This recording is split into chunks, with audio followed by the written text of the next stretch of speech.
I think we're live. Can you guys hear me? Oh yeah, I have to read the comments, right? Amy Conway, how are you? What's up, ASF? TJ, hey from Olympia. Hey to all ASF friends. It's beautiful in Shepherdsville, Kentucky. Cheryl Huddenston. We got Mimic, Christy Purcell, Gabby R, High Roller, Disc. Hello, I'm here from the beautiful Hood Canal, West Virginia, or Washington. Hello to all of you grunge lovers. Yeah, everyone signed the petition. High Roller Disc, thank you for mentioning that. The petition is up to about 7,000 signatures, and I'll link it. I should have linked it here, but in the last few videos, like the videos with Max Wallace, and it's in some videos, but I'll link it in the description here. We need more signatures. That's an ongoing thing, guys. And we're not going to stop until we get a shit ton. So, as you can see, I'm here alone. Oh, Christy Purcell, hello from Parkersburg, West Virginia. I know where Parkersburg, West Virginia is. When my boy was young, they have the mall there. I forget what it's called, but they have like the bungee cord thing where kids can bounce up and down. Yeah, we used to go over there and do that all the time. Hello from Boston, Rockin' Robin, Tacoma. That's Chris Novoselic territory.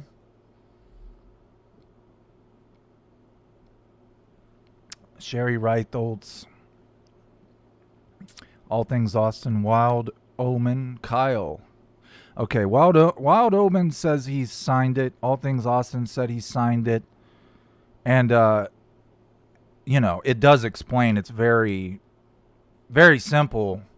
I typed it out very, very plain. It's not saying that, you know, we believe anybody is necessarily responsible for the demise of Kurt Cobain. We're just saying that it's not possible for him to have done what they said he did, and therefore we would like for his death certificate to be changed to undetermined, which I know I've mentioned this a lot in videos, but just a few years ago there was a celebrity's death certificate that was changed because of the perseverance and persistence of her sister. You guys help me out with her name. You guys know who I'm talking about. The whole Robert Wagner thing. It's such a shame that the other actor that was involved in that, I can't even think of his name right now. I've got so many things going on, guys. I'm going to explain something to you here real quick. You know, when people say they bit off more than they can chew, I don't think I did that, but I got a lot going on. If you don't know, I've been writing a book. No joke. Like, being totally serious. I've been working on it for about 4 years, but I didn't get seriously working on it until this year because I never thought that I was a writer. I never thought I was good enough to do something like write a book. And you know, I come to realize that we often, the only limitations that any one of us has is the limitations you put on yourself, you know. And I was limiting myself because I was like, you're not a writer, you can't write a book. And then I realized, yeah, you have all the knowledge, you could write a book if you wanted to. Not only do I have all the knowledge that I need through years of research, and I'm sure many of you could do the same, I also have audio clips and quotes and testimony from all the key players in the Cobain conspiracy, up to including Gary Cobain, who I'm going to be involved with rather soon. So it's like, why not? Let me read some comments. Hello from Vienna, Alex Mar. Are you talking Vienna, West Virginia? Natalie Wood and Christopher Walken. Thank you, Matt. Christopher Walken, he is such a great actor. I love that guy. But he knows. He's a very good friend to Robert Wagner because he knows more than he's saying. JJ Hyacinth, this channel is my favorite. Thank you, man. Kyle says congrats on 50,000. And who calls him Chris Walken? Love SpyFox. You can do anything. Except for jump. I played so many. When I was a kid, and I'm giving advice right now to any of you, if any of you are a teenager. When I was a very young teenager, I could dunk a basketball. So like everywhere I went, people would be like, dunk the basketball, right? So I was constantly doing this from like 13, 14 years old forward, completely wrecked my knees. I've already had knee surgery. My surgeon told me I have the knees of a 65-year-old man. And that all goes back to pounding pavement, hanging on basketball rims and then pulling myself up and letting go, and the impact, it's, if you can dunk a basketball, don't do it unless it's necessary. My favorite channel too. What's up, ASF? Ryan Swayze. Patrick Swayze. John Best says congratulations on 50,000 subscribers. Okay, now that the comments have chilled, I finished the Nirvana Live in New York Unplugged review. I think it turned out very, very well. I'm happy with it. I'm never 100% happy. Okay, I thought we lost the stream there for a second. So here, starting this past February, there are 2 different ways a content creator can use music. Now, it's my belief that if you write a bio or a review about a band, that documentary, whatever you want to call it, is going to be better if you use music from that band. So unlike Alice in Chains, I wanted to include Nirvana's music. And starting in February 2023, content creators could license music to use in their videos one of 2 ways. One way is to split the ad revenue with the copyright holder, which is probably how I'll do it most times, but 50% goes to the copyright holder, 30 to 40% goes to YouTube. You've basically done a bunch of work for nothing. Plus, they can still block it in certain countries like France and Germany, and just random countries will be blocked. So I'm like, fuck that. I have subscribers in France and Germany, and it sucks that a lot of my videos, you guys wouldn't know this if you don't live there, but a lot of the videos, certain parts of the videos are blocked from their view. I don't know why. I guess the copyright holder doesn't have discretion in that country. So anyway, the other way, you can pay a one-time fee and license the music, just like any high production company would do. It's a little more costly. You have to pay up front, but it's yours. You can legally use it, and any ad revenue you obtain, it's yours. Well, that's what I did. I had everything in order to show, and I did not know. I thought that it was automatic. That's what I'm trying to say. I thought as soon as I pay this licensing fee, then I'm good to go. Well, it doesn't work like that. You have to pay the fee and then wait for the copyright holder to accept the fee and approve your channel to use their music. So that's why we're doing this live chat and not watching the Nirvana Unplugged review. I'm waiting for the copyright holder. I know that sucks, and a lot of people are probably pissed at me, but it's just the way it goes. T-Girl. Hi, Charles and chat. Clap emoji, pink heart, blue heart. Oh, hi from England. Cool. Bark at the moon. Aussie fan. Hi, everyone. Huge Nirvana fan. Love this channel. DG. You've been watching the vids for a few years now. Love the content and the insight. Can't wait for the next video. I can't wait. That's Nameless, by the way. Username Nameless. I can't wait for you guys to see it. It's 52 minutes long.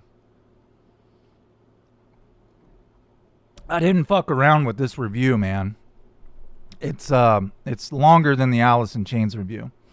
We have, I want to say real quick, D. Jefferson, have you read Ian Halpern's new book, Solving Cobain's Death yet? No. I just heard about it today. What is it called? And Destroy Your Boy 47. Love your channel so much. Keep up the great work. Hallen Allen. He's got a $10 donation. A little help in case this video is demonetized. Thanks. As much as I curse, yeah, you're probably right, Alan. I'll try to chill out.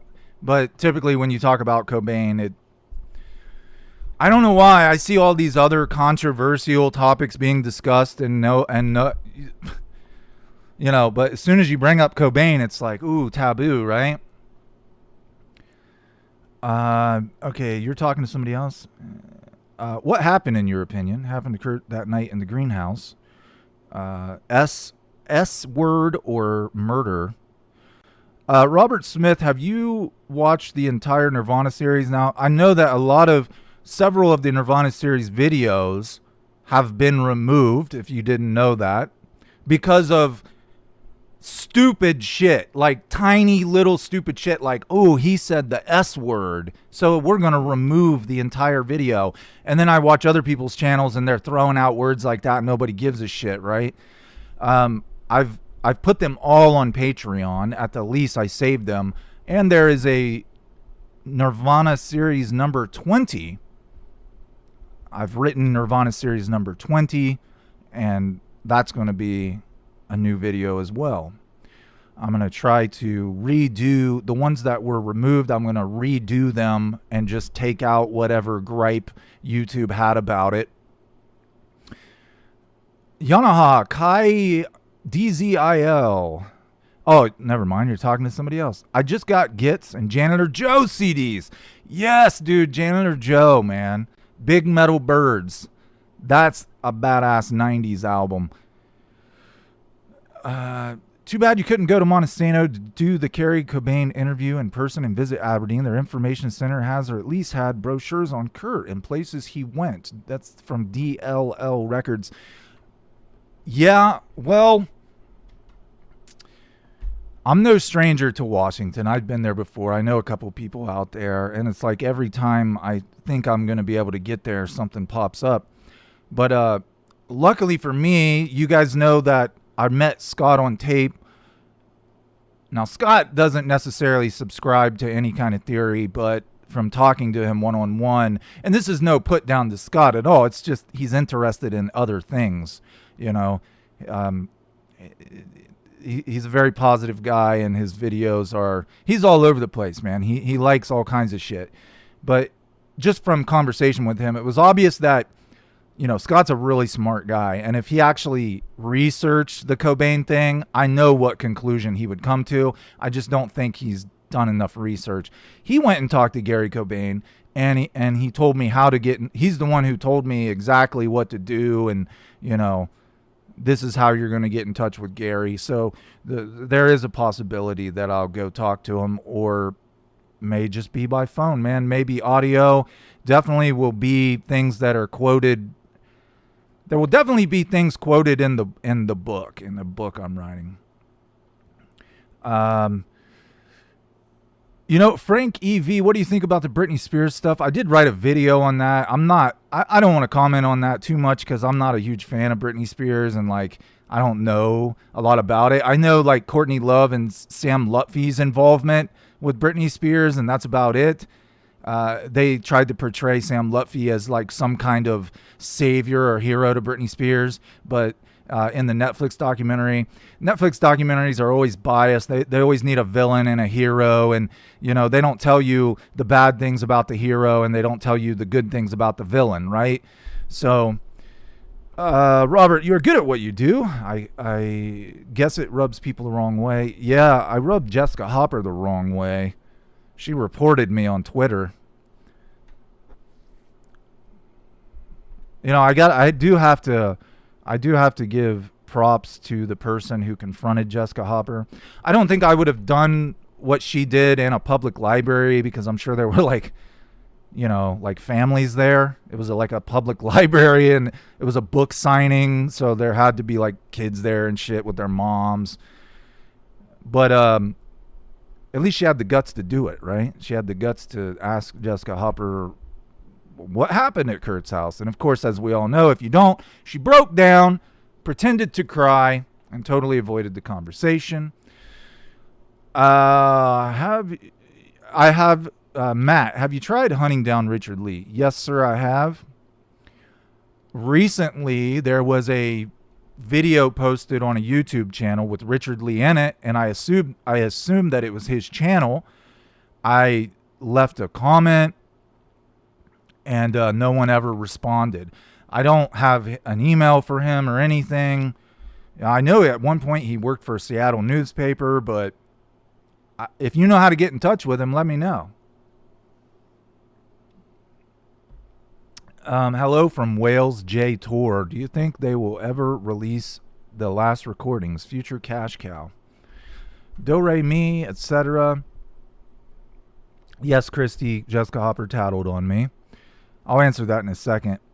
Hollow Water says, I got Big Metal Birds this January. It's so cool. I like that they have a guide as to who wrote what song for the album.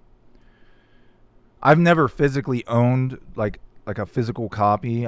Honestly, I just listened to it on YouTube, which I'm sure that the brewer and I can't remember the other guy's name. I'm sure they get the ad revenue from that channel.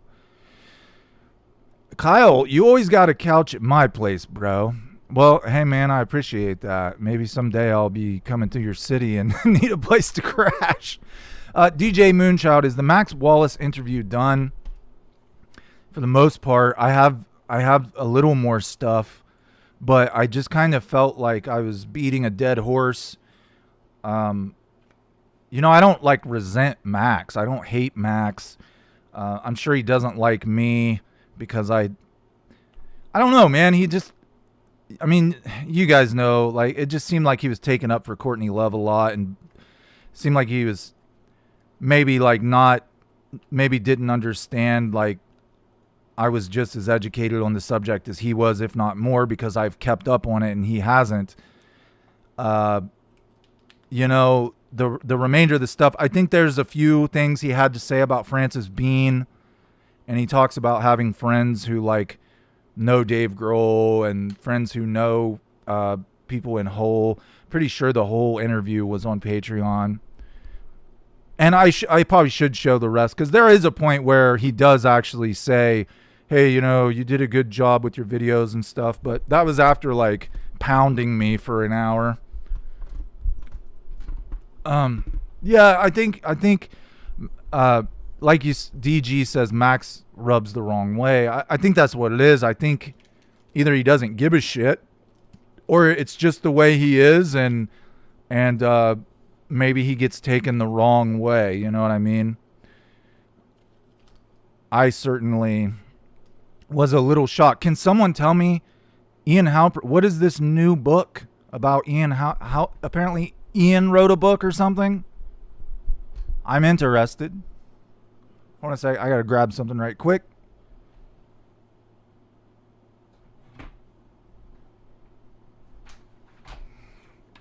Let me get a piece of paper out. Okay, so by the way, the licensing fee with the Nirvana Unplugged thing, it says that it can take up to 10 days, but usually it happens within like 2 days. So I'm thinking tomorrow, maybe the day after that, I'll be able to post my Nirvana Unplugged review. I want you guys to see it so bad because I worked really hard on it. I wrote out the whole script. I edited it, I think, fairly well. And it's going to be one of those videos that I think that people will be proud of, CJ1818, great videos, research, much appreciated.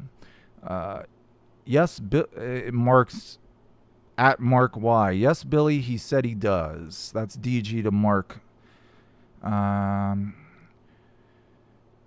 Phone records. Okay, I obviously missed some shit. I should probably go back. When Leland was a knife, his number was public, and talked to him. Learned how easy it was from YouTube and others visiting him. Okay. D. Jefferson, she brought her own kids. She tattled on you. Hello from Wales. All right. Do you think Billy Corgan knows more? His telephone number was called multiple times from the Pennsylvania hotel over the days in question, April 1994. I think, okay, this is just my opinion. I think that Billy does know more. I think that's pretty obvious. Even Grant said, Courtney went to Seattle to get the media attention, right? The 7,000 fan vigil happened. She read the letter that was played at the vigil and on MTV. She got all the media attention that she could gather from this poor man's demise. And then when the cameras went away, after a couple days, she went to Billy Corgan's ranch in Arizona, actually. And that is where, Tom Grant told me that himself. He said, wasn't even 2 weeks after Kurt's death, I'm talking to her and she's laying in bed beside Billy Corgan, whispering in the phone, telling me, ooh, I got to be quiet. I don't want to wake Billy up. I think that he knows more, but I don't think she would tell anybody. I don't think she would confide in him and be like, well, this is what actually happened. I don't think Billy's stupid. I think he has a good idea of what happened, but I don't think she's ever outright told him. You know what I mean? It's kind of like he can put two and two together himself. And from the many times he's contradicted himself, you know that he knows shit. Right? VMC, hi from the UK. Great channel. Thank you very much. Bloom, hello, SpyFox. I don't think this is Harper Lee. I don't think Kurt, Chris, or Chester will ever get justice. Thank you for the truthful insights. And then Chris Beej says, congratulations, 50K. Well, I should be thanking you guys for that, actually. Guys, I need to grab something real quick. I will be right back.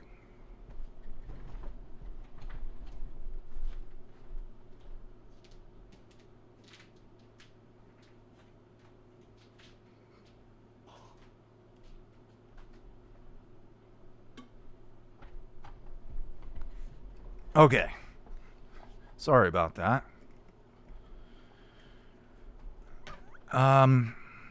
Let's see. What were we talking about? Okay, so Chris Cornell, something weird happened with Chris Cornell. I'm not just saying this to egg it on. If you haven't watched the video about the timeline with Chris Cornell, please do. 42 minutes.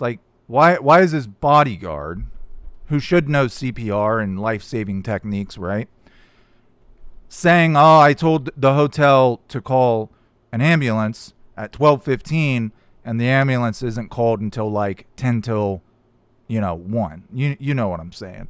So in the video I go over the timeline, and it just seemed like they wanted him to perish. No one was really making an effort to rescue him. That's what it feels like to me when I read, and I read what police reports I could find and stuff.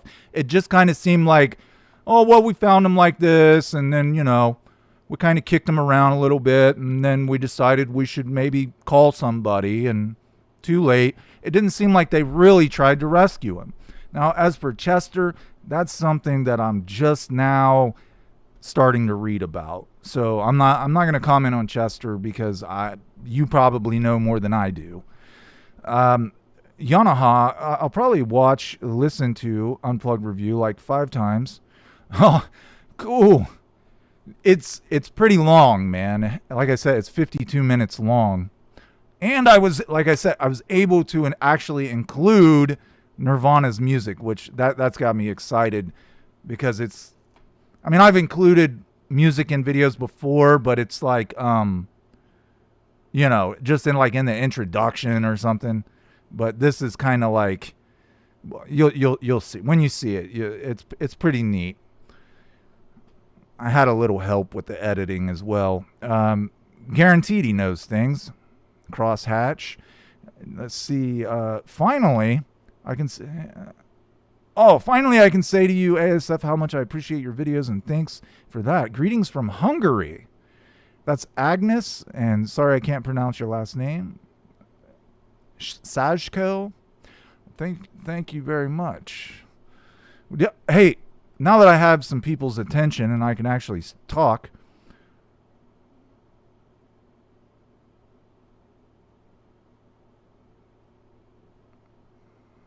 Wait, what?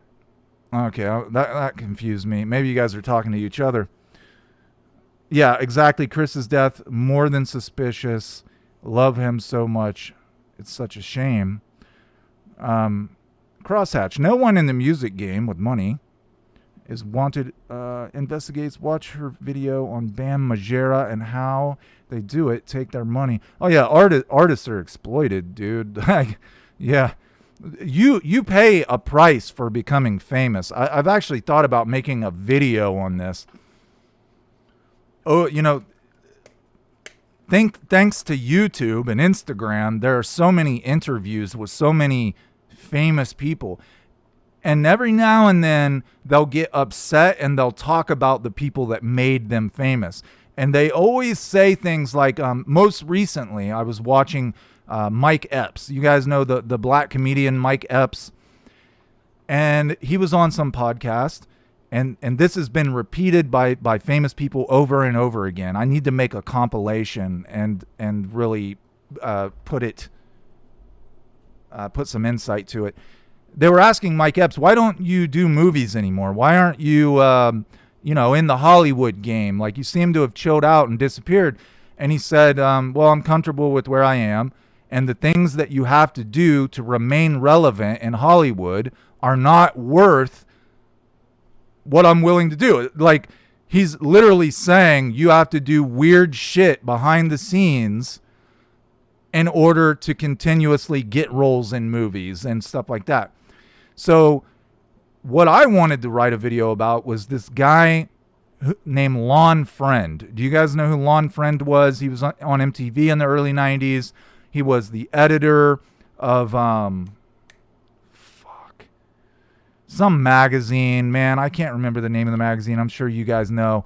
But Kurt talked about Lon Friend and how Lon Friend had all these pictures of rock stars in his office with their pants pulled down and Lon's pinching their butts, right? And they're all like nude. And Kurt's like, these are people that you would know, like rock stars.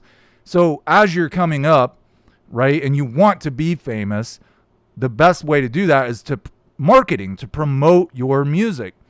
And at the time, Lon Friend was editor of this magazine that was almost as big as Rolling Stone.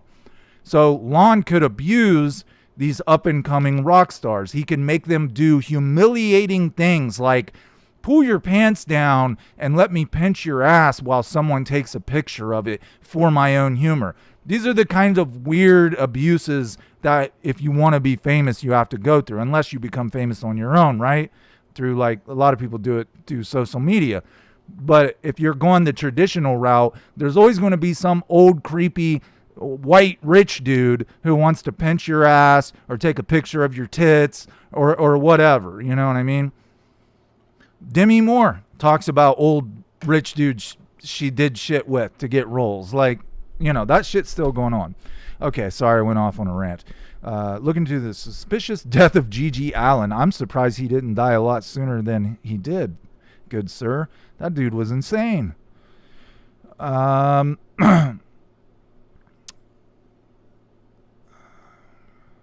Oh, Colin Barber, you live in Ohio, right? I hope you're safe from the train explosion.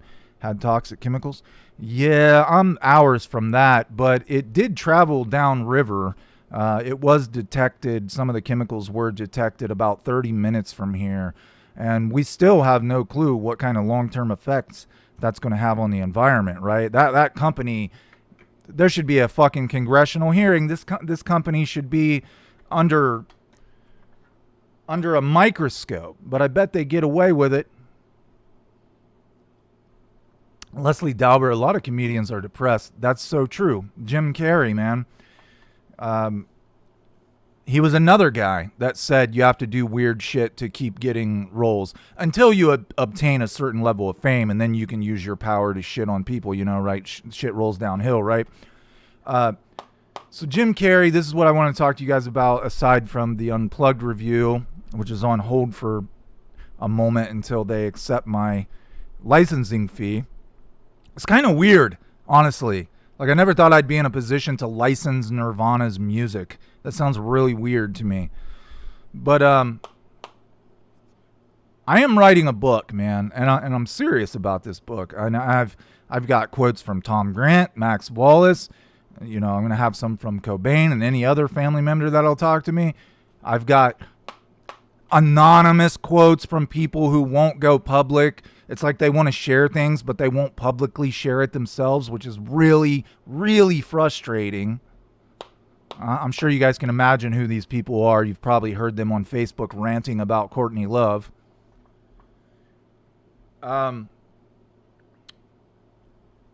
Jim Carrey was talking about how funny his father was. And he said, my father could have been a comedian. He could have been a world-class comedian, but he limited himself. He thought, I'm not good enough to be a celebrity or a comedian or whatever. So he ended up working a bunch of shitty jobs his whole life. And I thought about that. Like, I always wanted to be a writer. I've been writing since I was a kid. Never thought of myself as a writer. Never thought, I could publish a book. I could write a book. I could do the research on something until this YouTube channel. So you have to understand that you have to understand how important you guys are to me, because you've really instilled in me this confidence. Like, at one point, somebody was like, well, you are a writer. You write videos and people watch them. And as long as people enjoy what you're doing, then you could call yourself a writer, right? So I'm like, you know what? I'm going to give this book a real go. I'm going to write it, and I'm going to hopefully self-publish it, even if I have to start a goddamn Kickstarter campaign or Indiegogo or whatever. I just want to be able to publish it and give it to people who want it. You know what I mean? It doesn't have to be like a New York Times best fucking seller, and Wallace and Halperin can laugh at me or whatever. But I am going to write the most detailed, comprehensive book on Cobain that's ever been written. And it's probably going to be the longest book on Cobain that's ever been written. And I want to give real copies to people who want to read it. Okay. So I got that out of me. The Seattle guys didn't go to Hollywood. Yeah. Hollywood's full of like very eccentric. These are people, you got to look at it this way. These are rich people who can get anything they want. We're talking hedonism, whatever you want to say. Any kind of desire they want, they've had it. They've paid for it, right? People grovel at their feet, because if you can make someone a star, like I can give you a role in a film, it's going to make you a star, it's going to make you a millionaire. You're going to constantly have people groveling at your feet doing whatever you want them to do. So they actually become bored, right? Take the word debauchery and just times it by 1,000. And that's these people who control Hollywood. So they think of new ways to entice themselves, to fulfill whatever, they have.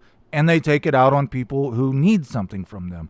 That's why I would never, I don't like Hollywood anyway, but you know what I'm saying. City Survivor, the AIC review was so good. Thanks, man. Appreciate that. I don't know. I watched it myself. The only time I watch a video is while I'm editing it. And but I ended up watching it again. And I hate it that at the beginning I fucked up and I made that mistake of referring to Jerry Cantrell, or referring to Lane Staley as wearing the swimsuit, the Speedo. It was a small mistake, but Still, I can't stand it when I watch old videos and there's like a minor detail that's fucked up. Okay, buenos tardes, ASF. Good afternoon. That will be a good book to read. Keep up the good work. Yeah, if there's anybody younger and hipper in here, what is the new music scene? Like what's going on in rock? Cuz I just kind of like listen to what I've always listened to. I don't really pay attention to upcoming bands. The 90s was such a great moment in history for not just for like music, but for everything. It was like a golden age of right before the internet, when people used to still play outside, and kids still roughed each other up, and nobody was offended so easily. Melissa Johnson, me and my 13-year-old daughter love your channel. Oh, thank you. That's awesome. I actually oh god, I have a teenager now too. I don't understand them. I don't understand them at all. Girls are much more complicated than boys are. Did I ever watch the Last of Us TV show? CHD Hawk. I've played the video games. I do not have the HBO app, but I'm thinking about getting it just so I can watch it. I've heard it's really good. Yeah, Keith Clubber, Nirvana Fans United. Nice. Viagra Boys are good. Billy No Mates, Sleeper Mods. She learned so much about Nirvana and loves the Foo Fighters as well. Oh, okay, you're talking about your daughter. That's awesome. So you've got her listening to the 90s music then. What are your thoughts? This comes from CJ1818 Fox. What are your thoughts on the Eric guy? I'm assuming Eric Erlandson, showing up before Kurt died. Seems to me he may have had a hand in killing 2 people. Yeah, I would not disagree with that. He's essentially disappeared. The last interview I saw Eric Erlandson give was a very odd interview.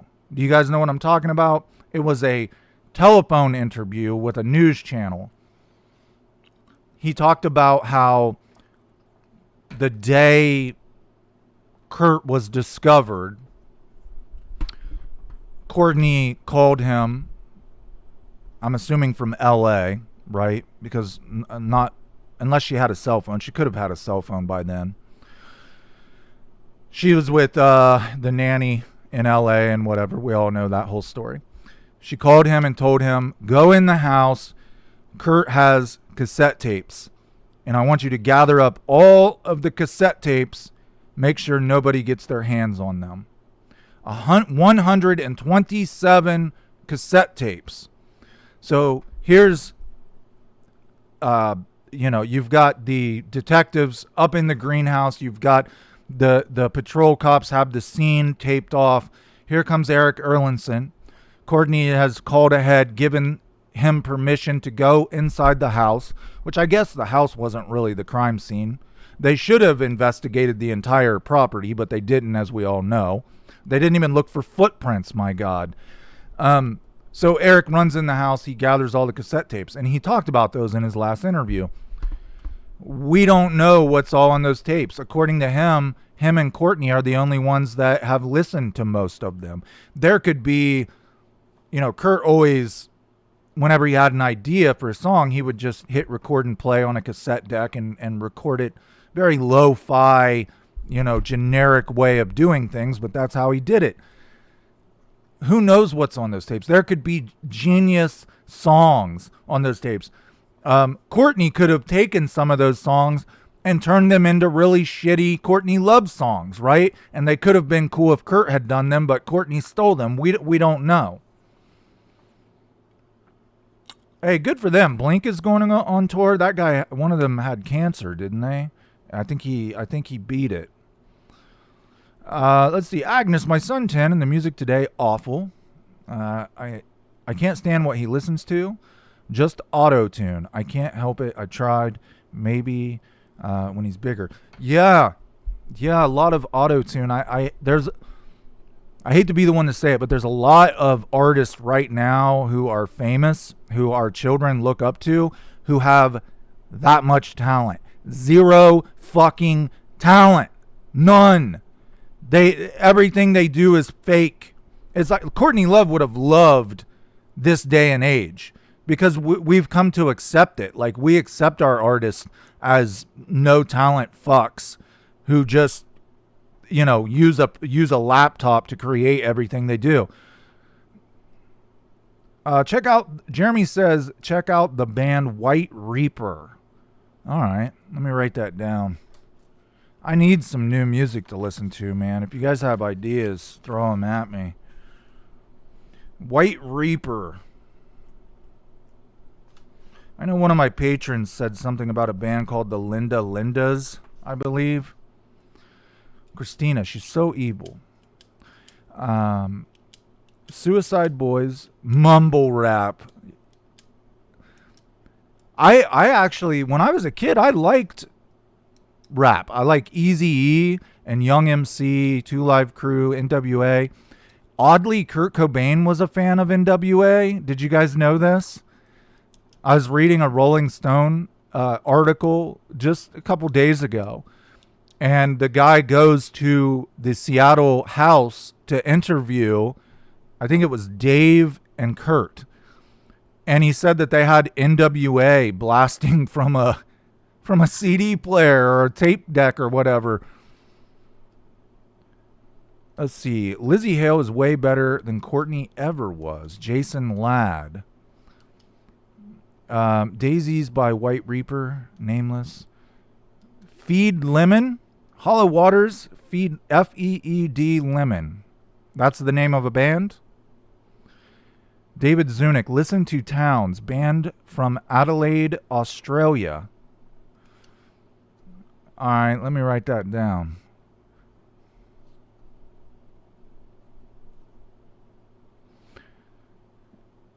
That was me. Make a video reacting to new rock these days. That'd be interesting. I don't know. Maybe I'd find something I'd like. Samantha Davis says, congratulations, SpyFox. I'm assuming you're talking about the 50,000 subscribers. That is a big milestone, isn't it? I was comfortable when I hit 10. Like, I thought I had made it, man. I was like, that's like enough people to make it all the work worthwhile. But, you know, still a low enough group that you can respond to everybody who comments. Amish hip hop is good as well. All right. All Them Witches is another great underground band. Ryan Swayze. You guys aren't fucking with me, right? These are real bands, right? City Survivor. That's hilarious. Check out this guy named Ren. He's very talented. Says Shane. What up, Shane? Yes, band name. Check out Waves and Fiddler. Earlier, Rain Wolf. Shane just mentioned Ren to a guy in here dealing with lifetime illness. Sophie O'Neill. Have you ever seen an instance when Courtney is questioned about the handwriting samples? Sorry, I can't see very well. That's why I got these big nerd glasses on. I never wore glasses in my entire life. Found out as an adult that I had astigmatism. Have you ever... That's how great my mother took care of me. I never went to an optometrist or never went to a doctor, period. James Hetfield from Metallica talks about how his family was Christian Scientists and they didn't believe in doctors and all that shit. Anyway, have you ever seen an instance when Courtney is questioned about the handwriting samples in her backpack? What is her response to this? Cheers and sending support from Dublin. Oh, cool. As we all know, Kurt had some Irish heritage. Here's the thing. I believe... This is coming from me, so it doesn't mean that it's true, right? Like, talking about Tom Grant, if my memory serves me correct, I think Tom Grant asked her about it that conversation is probably recorded, but it would be one of the many conversations that he has not released to the public. And I don't know, man. I like again, there were times when I really felt like Tom wanted to collaborate, and I was going to get to hear some recordings that he had up his sleeve, and then I never got to hear them. But Max Wallace said the same thing, right? When I interviewed him, I think in one of the videos on the channel, he said that him and Ian went to listen to some more recordings, and they got to hear a couple, but not everything that they were promised or whatever. If you like 80s synth, Makeup and Vanity Set is the best 80s synth and keyboard musician ever. I do like that sort of 80s synth rock shit, man. There's a band that I hear on the radio. I don't know their name or the name of the song, but it's really cool. My kids and their friends play the dance party games on the Nintendo, and it's on one of those Just Dance video games. I always like that 80s synth shit, even though, it's out there. It's a little different. That's a good question, Sophie O'Neill. I would ask her. I mean, I think it would be beneficial for Courtney Love to do an interview with somebody like me, because she could if she had the answers, right, she could lay a lot of this stuff to rest. She could be like, well, here's what you don't know, and this is why you think the way you think, but I'm going to let you know what really happened. She's never done that, right? I don't even think I don't think she would ever put herself in that situation to trip herself up, talking to somebody who really knew what they were talking about. She wouldn't know how to respond. Are you... Alejandro Rubio, are you planning on making another Chris Cornell related video? I'd love to see it. I was actually waiting to see what's going on with Vicky, his widow, and Soundgarden, and like some ongoing litigation. And although I know she'd probably never respond to me, I wanted to try to get in touch with Susan Silver. But she's a quiet person. She knows to keep her mouth shut. But I could still try, right? Whenever I write videos about people, I always try to contact them first. It's not my fault they don't respond. But yeah, there'll be another Chris Cornell video. I'm just kind of like waiting to see exactly the next time that we get some more information on Vicky. Grace by Jeff Buckley is a good song. Harper Lee, do you think David Geffen played a role in Kurt's demise? No, I don't. I think David Geffen is so rich and was so busy humping Mariah Carey that he didn't even care about Kurt Cobain. In Unplugged, and here's something that I kind of touch on. I don't want to spoil it, but something that I talk about in the Unplugged review is Kurt's relationship with David Geffen.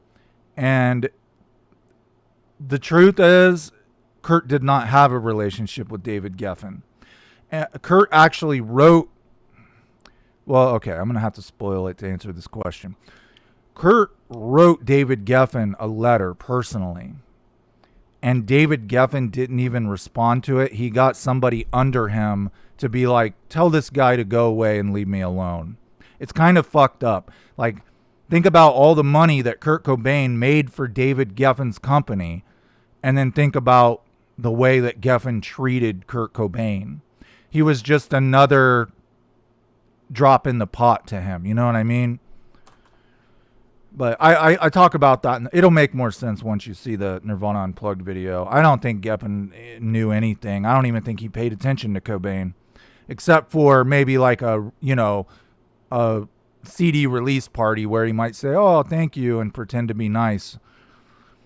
Cement Shoes, I'll check that out, from Yanaha. I still miss Chris very much. Yeah, I that line in Black Hole Sun, no one sings like you anymore, Every time I hear that, I think of Chris Cornell and Kurt Cobain and Lane Staley, right? No one sings like them anymore. It's really true. They could,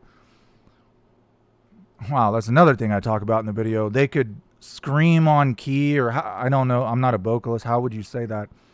They could hit the right notes while giving this sort of guttural growl, you know, and very few vocalists could do that. John Lennon could do it. Kurt Lane and Chris could do it. I don't know of anybody else who really does it.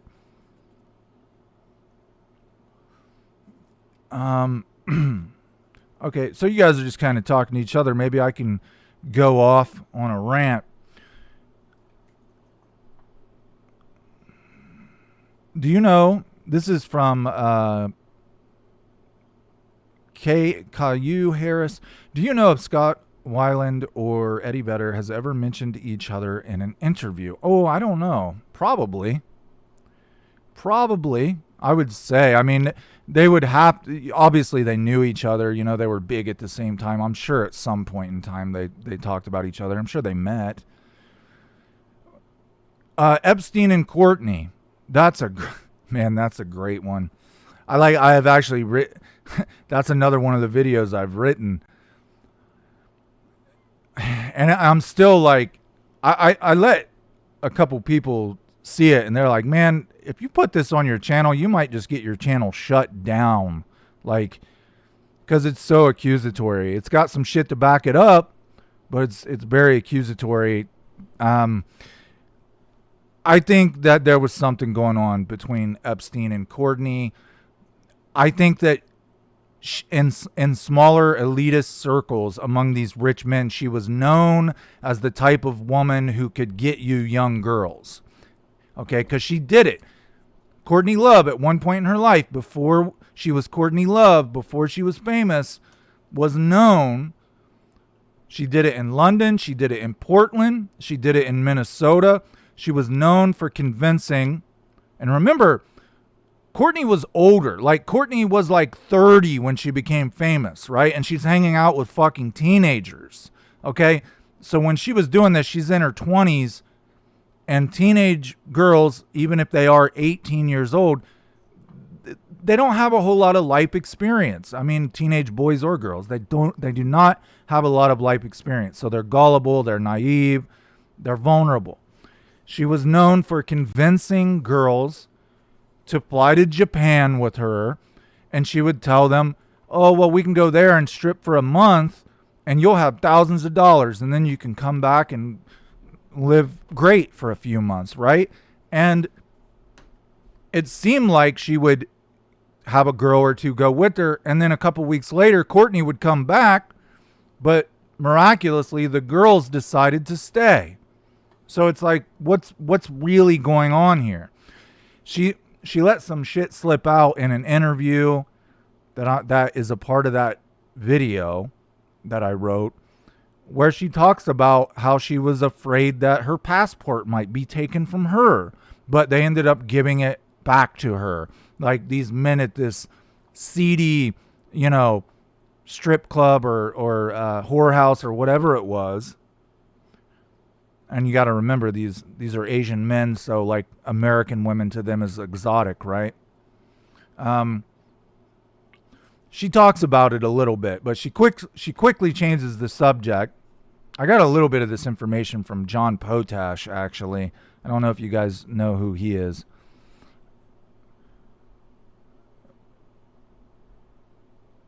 Please release something about though. I don't understand what you mean, Hollow Waters. Yeah. Courtney, I think Epstein and like the Prince Andrew was trying to like, Courtney was somebody they wanted on their team because if necessary, she could get them women who were eager to satisfy people that can enhance their career, give them money, whatever. I mean, you have to remember, as horrible as it is to say, a lot of those women were of legal age and they willingly sold themselves. You know, not all of them were victims. I mean, why else would Epstein have her phone number 3 times circled, like different addresses? Come on.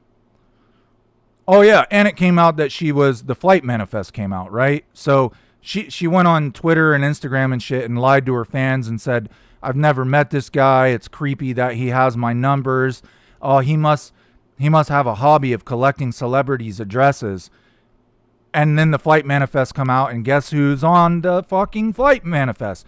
Courtney Love. Courtney Love had been to Epstein's Island, which Naomi Campbell, I made this weird connection. I think she went there with Naomi Campbell. Like, Courtney had this interview where she talked about partying and like making out with other women and doing all this, adult shit with other women. And she mentioned Naomi Campbell in that same breath, and Naomi Campbell was on the flight manifest as well. So I think she was actually bragging about doing shit with a supermodel, right? Okay.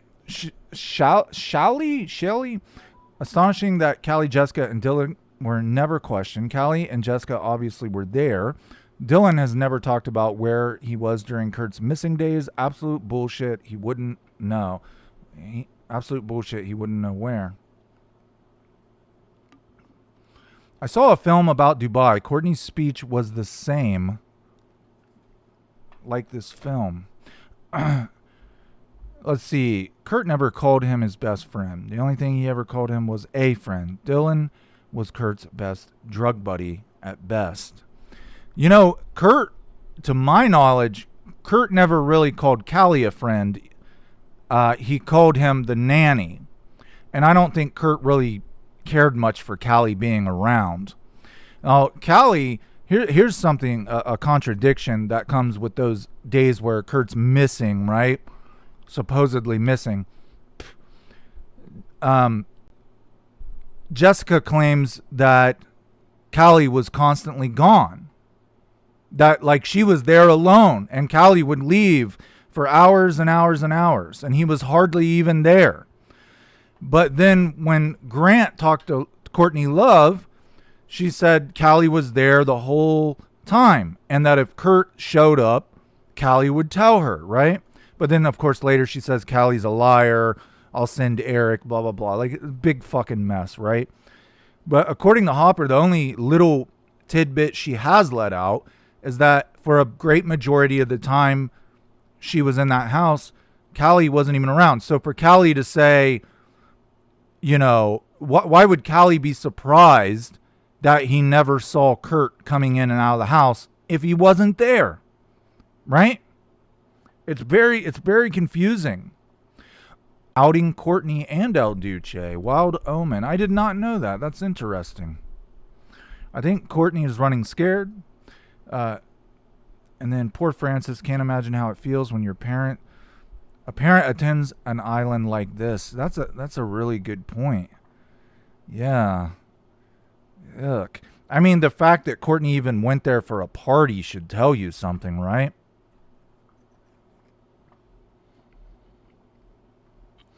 She had to have known at some point that the flight manifest was going to be made public.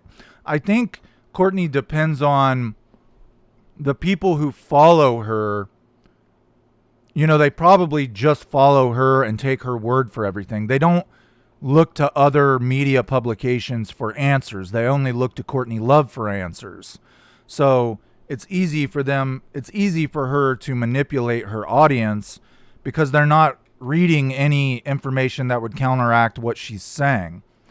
I would love for every single last Courtney Love fan to be shown the flight manifest and then be like, hey, Courtney, why did you lie to us? Why did you tell us you didn't know this guy? You've been to his fucking island.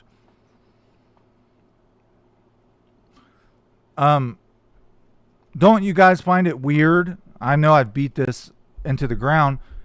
That Hopper says, I heard footsteps. I think it was around after midnight, right? The 4th, right? I heard somebody in the house, but it was cold, so I got back in bed. Don't you think that's weird that Hopper, if that's true, if Hopper's telling the truth, That means Hopper never knew that Kurt was supposedly depressed and possibly could, you know, do something to himself. That means Courtney Love never told Hopper this, or Callie, right? Courtney, after he was found, Courtney made it out like everybody knew that he was going to do something. I'm having trouble. I'm stumbling on my words because if I say certain things, YouTube will either remove this or age restrict it, which I don't mind age restriction, but I hate it when they remove videos for talking about serious topics. What I'm trying to say is, if Hopper knew that Kurt possibly posed a danger to himself, she would have checked on him. If she was a good friend, she would have checked on him. But if she's telling us the truth, that tells me that she did not know anything about him possibly posing a danger to himself because she didn't go check on him. You know what I'm saying? Which is just like more proof that Courtney is lying. Nobody thought he posed a danger to himself but her. Yeah. Frances, she has Kurt's heart. She has his eyes as well. Frances Bean definitely has Kurt Cobain's eyes. Okay, Jason Ladd. Now, I gotta say something. You said, okay, Alan Wrench, 1994 plumber salary doesn't explain the new $60,000 Lexus. Only suspicious aspect for me. Now, you may think that, because we always make fun of people like plumbers, the whole plumbers crack and all that shit. Plumbers actually make a ton of money. Like people like drywallers, welders, plumbers, roofers, those guys make a lot of money if you're the contractor, right? If you're a foreman. If he was a foreman or a contractor, which it was my understanding he was sort of like an independent contractor, right? He would have been able to afford a Lexus. If you've ever paid a plumber to come to your house and fix something, they're going to charge you like an attorney would charge you, like $200 an hour, if not more. It's a dirty job, but somebody's got to do it, right? Does anybody have any questions? I find it strange that Gary Smith could read the last few sentences. Yes! Thank you, Matt. Matt says, I find it strange that Gary Smith could read the last few sentences of the suicide... Damn it, I just said it. The S-word letter without going inside the greenhouse. Thank you. I've always wondered the same thing. Those last couple sentences, they were kind of like written bigger, and we can talk about that if you want. I'm no handwriting analysis expert, but I've printed out the practice sheets that Tom Grant gave to me from Courtney's backpack, and the letter and everything. And there actually is on the practice sheet, there's a U and an R that run together, like she was practicing UR. Well, how do you spell Kurt? K-U-R-T. And then if you look at Kurt's handwriting, he would often run the U into the R. It's like she was practicing his signature. Anyway, what were we talking about? Gary Smith. Right. How could he look in the window and read that shit? Unless the cops were very unprofessional and opened up the door and allowed him to walk in with him, unless they were talking about it. Like, yeah.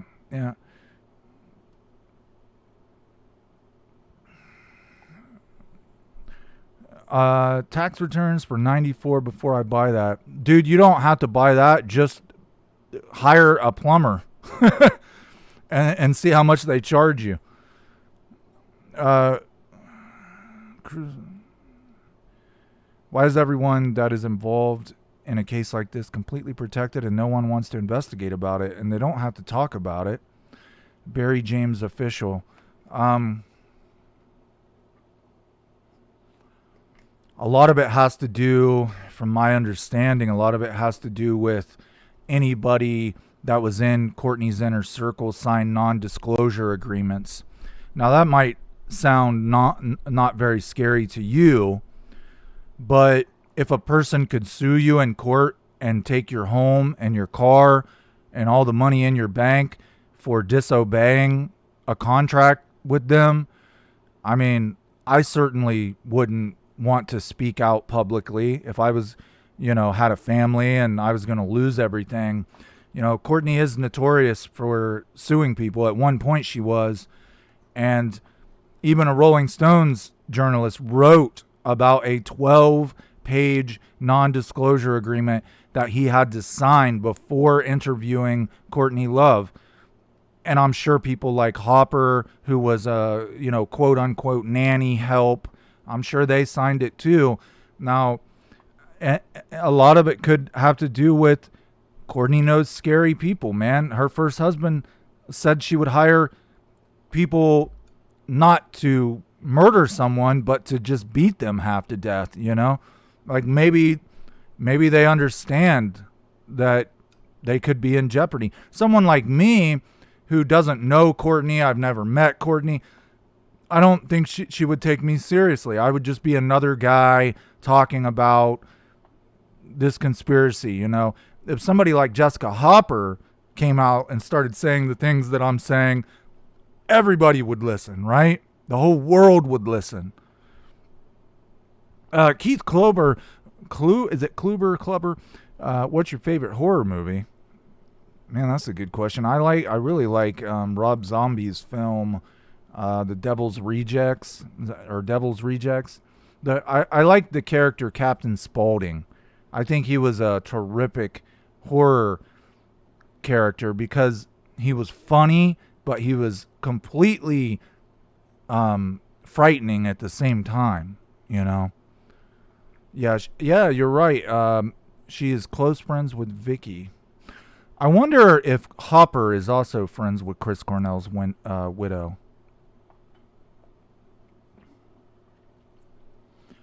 Night of the Living Dead. Classic. George Romero, right? Godfather of the Dead, yeah.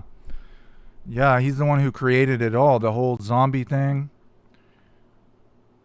which originated as, I think it was from Haiti, like some voodoo type shit. Messy Tapes. Sorry I'm late. I forgot.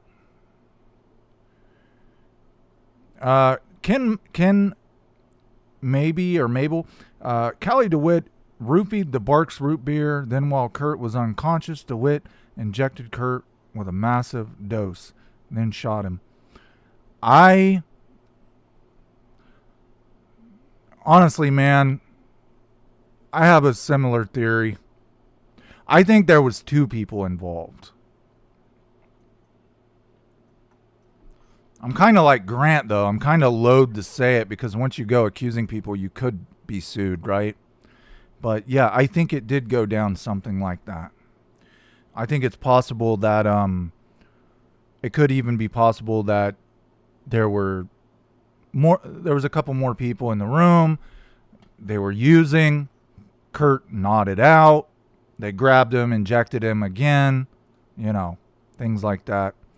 The oddest for Dr. Wecht was how they put it, I know this has been said time and time again, but I'm reminded of what Wecht said to me. Who cares about, you're in your greenhouse, it's away from your home, there's nobody around, supposedly. Who cares about rolling down your sleeves and neatly taking the needle off of the syringe and placing everything neatly back into the container, and then being like, okay, well, this is it. Like, why would you tidy up first? You know what I mean? So I think it's very possible there was at least one, possibly two people in the room. Could have been Erlandson and DeWitt. Could have been, possibly. Just going to throw that out there. Barry James official, absolutely. You'd get stubbed out by that narcissistic sermon snake cow. The police, though, why not speak to the last people who saw them alive? It just goes back to them buying Courtney Love's story. I mean, several days before they found him, she wrote a police report, a missing persons report, saying that he was posing a danger to himself, and signed Wendy O'Connor. You know, they thought, so to the police, they weren't thinking, oh, his wife said this. They were thinking his mom said this. And what mom would lie, right? What mom would go to the police and say, my son poses a danger to himself, if they weren't telling the truth? So I think that they believed something was going to happen to him before they even found him. And unfortunately, that caused them to look the other way.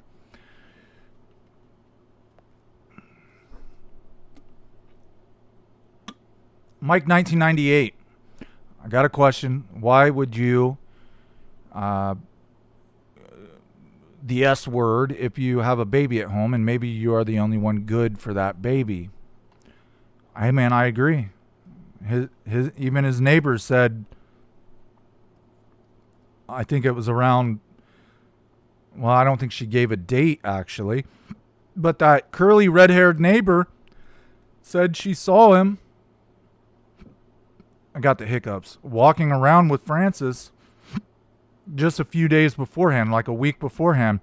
Elaine Staley told his mother, after reading Charles Cross's book, Elaine told his mother, I was with Kurt a couple weeks before. He told me how much he loved being a dad. Like, he told me about his future plans. Told him about a fishing trip he was going on with Leland Cobain in May, right? So we also know that. I think that's mentioned in the Wallace interview.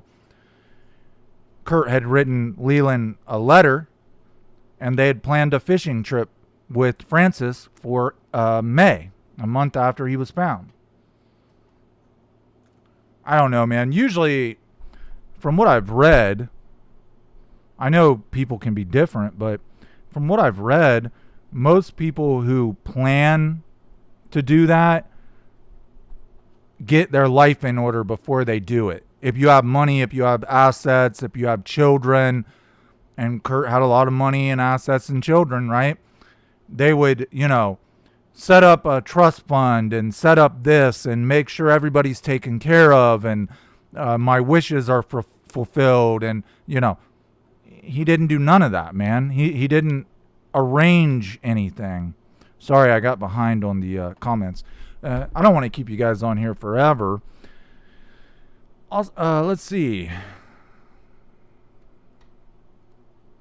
Jason Christopher, you wouldn't do this if you're a new dad, especially when you're a new dad to a little girl. Your biggest fear is not being around to protect your child.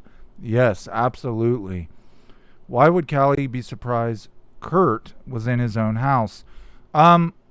Because Kurt was supposedly missing, according to Courtney Love. Remember, she had everybody believing that he had went insane. He went crazy and he's going to do damage to himself and he's unpredictable. So supposedly Callie and Hopper are supposed to be looking out for Kurt, right? And as soon as Kurt appears, they're to call Courtney Love so she can get him help, right? But according to Hopper, she never went to check to see if it was Kurt or not. That's why I'm speculating that Courtney never told Callie and Hopper any of the shit that she told the police or any of the shit that she would later tell us. I don't think people in the inner circle thought that Kurt had went crazy or anything. I think that's a story Courtney made up after the fact. I was right. I mean, if you knew that someone was in trouble and you respected them, if you were their friend and you thought they were in the house, you would have got your ass up and went to talk to them, right? Lane's quote made me look into Kurt's death. Lane had no reason to say that unless there was something there. Yeah, you're right. Hey, here's an interesting question. What music do you think Kurt and the boys would be playing now? I Loved in Utero. I think they... Kurt Kurt was pretty genius. Like, think about how far he went from bleach to incesticide, Nevermind, and they're all different. They're all unique in their own way. You know, incesticide's almost like a weird. A lot of the songs are kind of poppy and upbeat, and then In Utero's like experimental and like noisy. You know, Nirvana, Nevermind's polished. Bleach was like grunge riffs, very Melvins-esque. I think he would have created some new shit, man. You know, of course he did. He had mentioned in an interview. If you know this interview, please tell me which interview it is, because I've been looking for it to use it in a video. I sometimes I watch things and then I forget where I've seen them. Kurt actually says, you know, I'd like to become a better guitarist. That way, when I'm old, I can sit in a chair like Johnny Cash and play my guitar and entertain people without having to run around and smash things and be all energetic. So Kurt is like talking about himself in old age, in the future, right? That's another thing that doesn't add up with his last few interviews. He would always mention a comment about the future, and so that bothers me.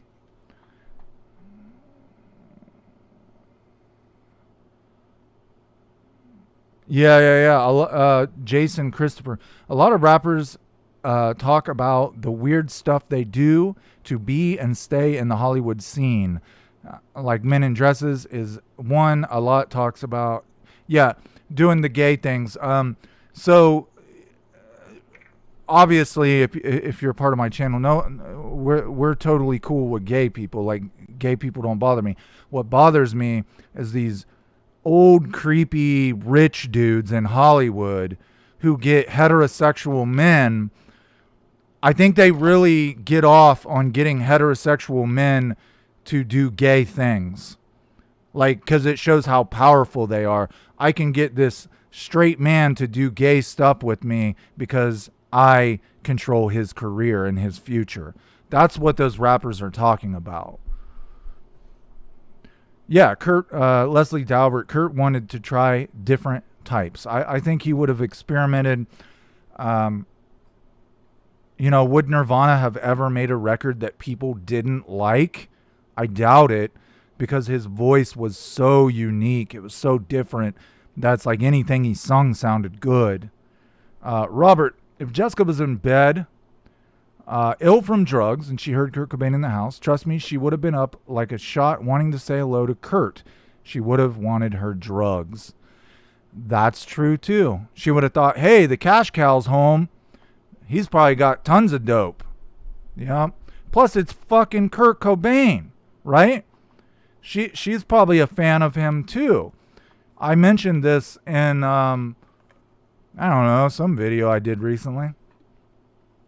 Oh, the one about, Hopper and Courtney bitching about the Rock and Roll Hall of Fame. Shout out to Adrian Penner, by the way, who was there with me. I think I just saw her in the live chat. She has a YouTube channel called A League of Her Own, where she buys, sells, and trades cards. All kinds of baseball cards, football cards, Pokemon cards. Might want to check it out if you're into that stuff. Yeah. Hopper and Courtney were saying that the Rock and Roll Hall of Fame was being prejudiced toward women, being misogynist, whatever. I didn't see that when I was there. I saw a ton of female artists represented, like almost 50-50. If you don't count the floor that had nothing but the Beatles, it was almost 50-50 male to female ratio. Hopper is a professional writer. If she wrote a story, even if it was a short article or a short book, and wrote about those days, right? She's never even wrote about the first time she met Kurt Cobain, I don't think. If she wrote about the first time I met Kurt Cobain, how I became friends with Kurt and Courtney, what was going on at the house during those days, that would be the best selling story she ever wrote in her life. She would make hundreds of thousands of dollars. She could sell a book like that and she's never done it. Think about it, man. It goes back to those non-disclosure agreements. Oh, shit. Adrian donated $4.99. Thank you, Charles. Thank you for the donation. Especially with YouTube, man. I love YouTube because it, gives anyone who wants it a platform to speak. But over time their rules have just become so ridiculous. Matt Montgomery, keep up the great work, Charles. Watching from Oklahoma City. OKC, is that Oklahoma City? Apparently, this is from Shelly. I'm that blind.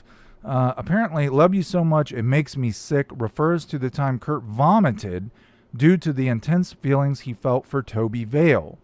He saw her as his female counterpart.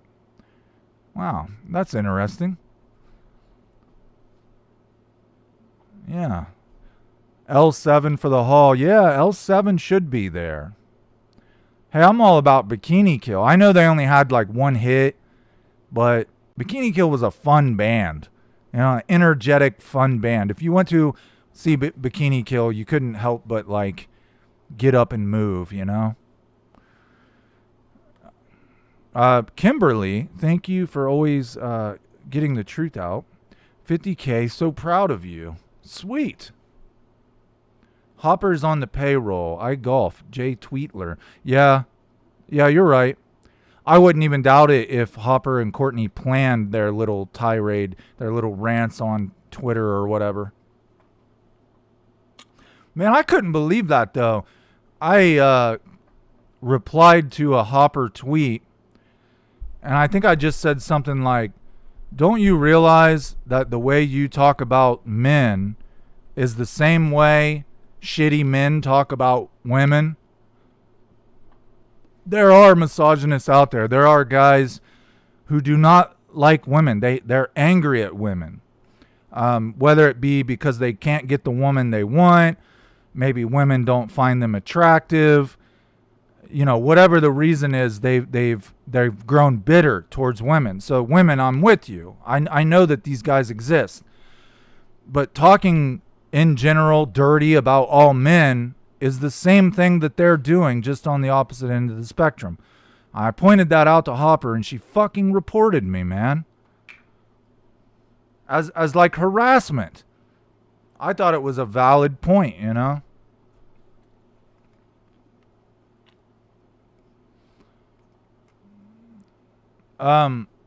Okay, so you guys are talking to each other.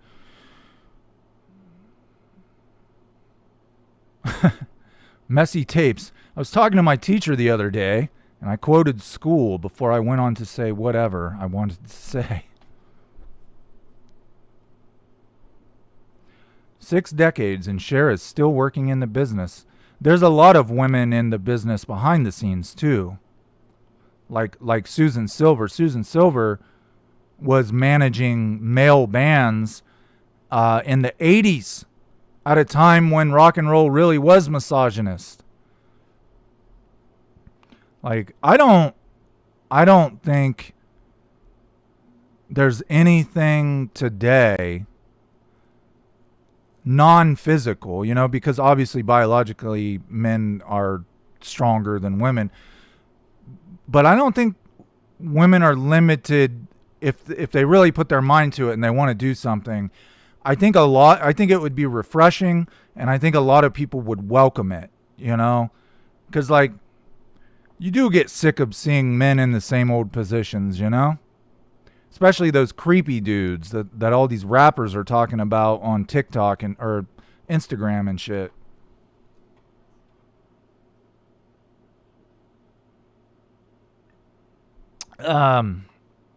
Amy Conway, you having your cafe?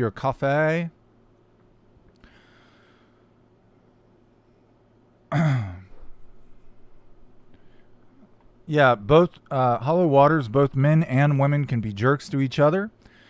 Yet women think it's only okay for women to talk bad about men, not the other way around. That seems to be a pretty hot debate, huh? A lot of podcasts talk about that subject. Now, here's the thing. I'm a traditional kind of guy. Like, I really am. I think that there are things that women do better than men, and I think that there are things that men do better than women. I think that women think things through more than men do. They're like a game of chess. They're usually a couple steps ahead.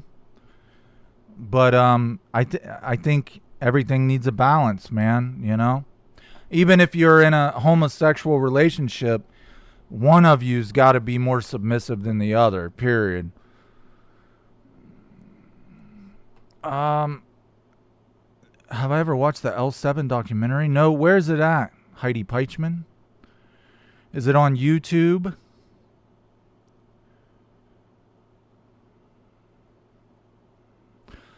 Sherry Reitholtz, sounds like you were trying to push Hopper's buttons. We need to hear more from her. Has she been invited to chat? Are you kidding? Jessica Hopper? I've tried to talk to her more than once. Jessica, do you listen to Oasis? Oasis was pretty popular in the 90s. I know that the brothers had beef with each other. They probably still do. They wrote some good music, sure. I'm not anti-Oasis. I'm not a huge fan, but you know. Yeah, Ken maybe. There was a lack of blood at the scene in general. Nobody would know if they cleaned it up or there were prints or footprints or anything because the goddamn cops didn't fucking investigate. I think, oh, there we go. Kimberly, exactly. I'm a traditional woman. You know, don't forget that most of the men who subscribe to my channel were the men in the 90s who were taking up for women, right? So, like, you're not going to find too many misogynists on my channel. Like, these guys were the guys that were a fan of Kurt Cobain, who was into getting more female acts into rock and roll. So I don't know. I've seen these podcasts where the trouble is the women that these guys choose to have on their podcast. They're not getting a diverse group of women. They're getting OnlyFans women. Okay, so the podcast that I'm referring to, these guys will sit and try to debate with women who have no fucking brain. If you want to have a proper debate, invite some intelligent women to your podcast. Don't invite a girl who quit high school because her OnlyFans blew up. Like, you know what I mean? And I don't think those girls understand once the beauty goes, then the money goes, right? Like, I would rather see women devoting their minds to being authors and journalists and fucking investigators. Like, I'd rather see women doing shit like that than selling pictures of themselves online and then being like, well, I don't need a man, I make so much money, blah, blah, blah. Well, yeah, but eventually that's going to go away because the old creepy dudes who are buying your pictures like young women. So once you age out of that, they're not going to pay you anymore, right? Hopefully those girls invest their money in the stock market or get trust funds, because a lot of them are going to have life hit them really hard when they get older. Yeah, around in the 90s. Yeah, I saw, you know what, Kurt talked about that, how he was going to name in utero, I hate myself and blah, blah, blah, blah. He said it was a joke, and he said that he decided not to name it that because people wouldn't get it. What he was referring to was all of these music journalists writing articles about him, how he was this depressed, somber little Jesus Pisces man, right? And he thought it was funny. He thought it was funny because he was like, most of the time we're joking around, we're laughing, we're having a good time. He said that At the beginning of Unplugged, the first song is About a Girl, right? At the end of About a Girl, Kurt has this really cynical, sarcastic smile on his face. And he actually told the producer, Alex Coletti, I want you to get a close-up of my smile because everybody says I never smile. And he went on to say, he said, I hate doing photo shoots because I can smile and laugh the entire time. And the one time that they catch me not smiling, that's the picture they'll use. And that's how they depict me in the media. The one time I'm not smiling is the fucking picture they'll use. And he's right, man. If you look at all them old articles, every picture is like him looking angry or flustered or, very rarely would you see pictures of him laughing and smiling. Okay, so Robert's talking to Jessica. Chris Fedrick. How you doing, Chris? Haven't seen you in a while. TG, enjoy your show here. And, all right, calm down. I get it. Okay. That's not entirely true about the OnlyFans thing not lasting. My uncle does his age, and he's in his early 50s. Jesus. But that's a male, though, right? I'm just saying, what I'm saying is the kind of dudes who will pay for shit like that usually want to pay young girls. That's all I'm saying. Obviously, there's going to be exceptions. Now, your uncle's not a young girl, so I don't understand how that. But I see what you're saying.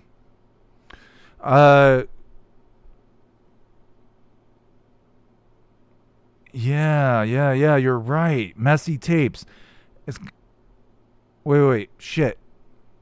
Kimberly. Kurt always seemed happy with his friends and so miserable around Courtney. Messy tapes is kind of messed up that after he perished, they used pictures of him smiling or the band smiling. Well, if you're doing a band bio, you gotta. I'd rather see pictures of the guy smiling than the crazy shit, right?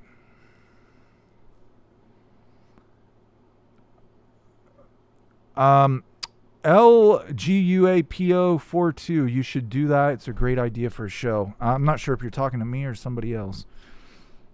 Yeah, Shelley, Kurt was funny, sarcastic, and loved irony. He literally said most of his lyrics were ironic. Yeah, like if you're a big fan and you listen to their interviews, he often griped about people not understanding his sarcasm. So yeah, you're right. I think he grew up. When you grow up, I could sort of relate to Aberdeen. I grew up in one of the poorest counties in the country.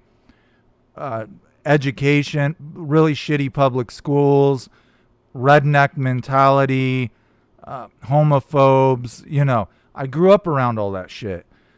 Now, fortunately, there was sort of this juxtaposition, or this parallel universe called Ohio University that was very liberal and progressive.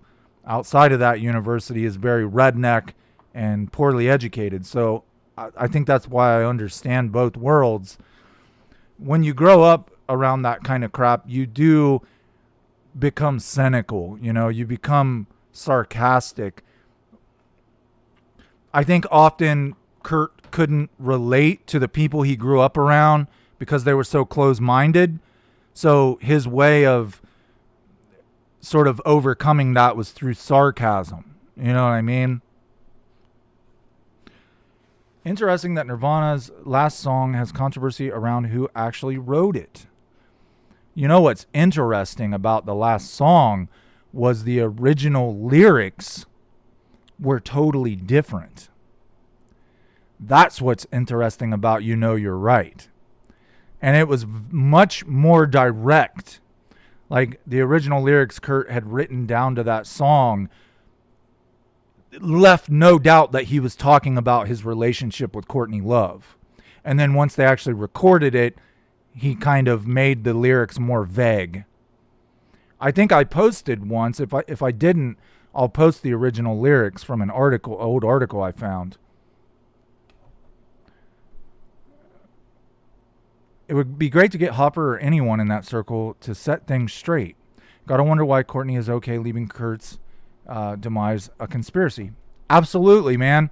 I'm thinking if Courtney, it's almost like, does she profit from the conspiracy? Does it help her stay relevant? Does, you know, in a lot of ways, I think it helps her to stay relevant, as she was once quoted saying, "No publicity is bad publicity." I think she's so narcissistic that any talk of her is enjoyed, even if it's this, you know, just a few hundred people talking about her, you know. If she's really telling the truth and she can really set us straight, then why has she never done it? Why has she never had an interview with Tom Grant or Max Wallace or Richard Lee? Like Richard Lee even confronted her and she said, "I'm out of here," and refused to talk to him. Why didn't she stand there and answer his questions and make him look like an idiot? Like if I was in her position and I knew I was telling the truth, that's what I would do. Hollow Waters, I grew up in a small town like Kurt, and it's tough when you don't connect to the community because you think differently and have experiences outside of that town. Absolutely. It is difficult when you're the black sheep of your small community. Sure, I get that. The Hungover Moth, Isaac Brock, writes similar lyrics to Kurt, and I've never heard anyone claim he's depressed. Seems weird to me. Kirsty Midcalf, Ian Halperin has recently challenged and offered to pay Courtney to have a lie detector test. There you go. I wonder if she'll. I bet she does not even respond to it. Can someone please tell me? Everybody's saying Ian Halperin came out with a new book or something. Can someone tell me like the name of it? I guess I could just Google it, right? Kirsty, are you the one I see on Instagram chasing the dolphins in the Red Sea? Facebook or Instagram, I can't remember. It looked like you have a job that people would dream of. Are you a marine biologist? Did you find any more info on Villette's funeral home scandal with Kurt's body, as Lee reported? That was Jason Christopher.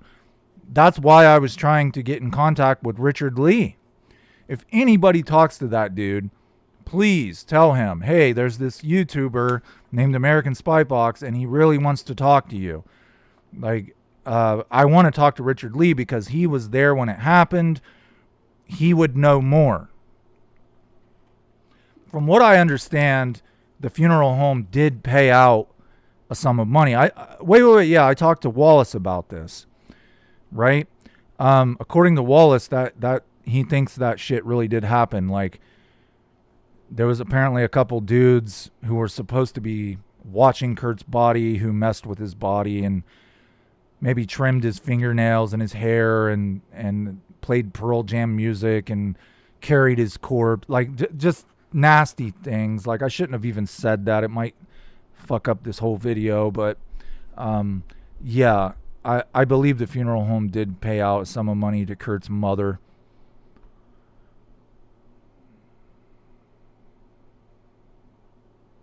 Hey, SpyFox, this comes from Bloom. Can you hear pain or hey? And you know you're right. I hear pain.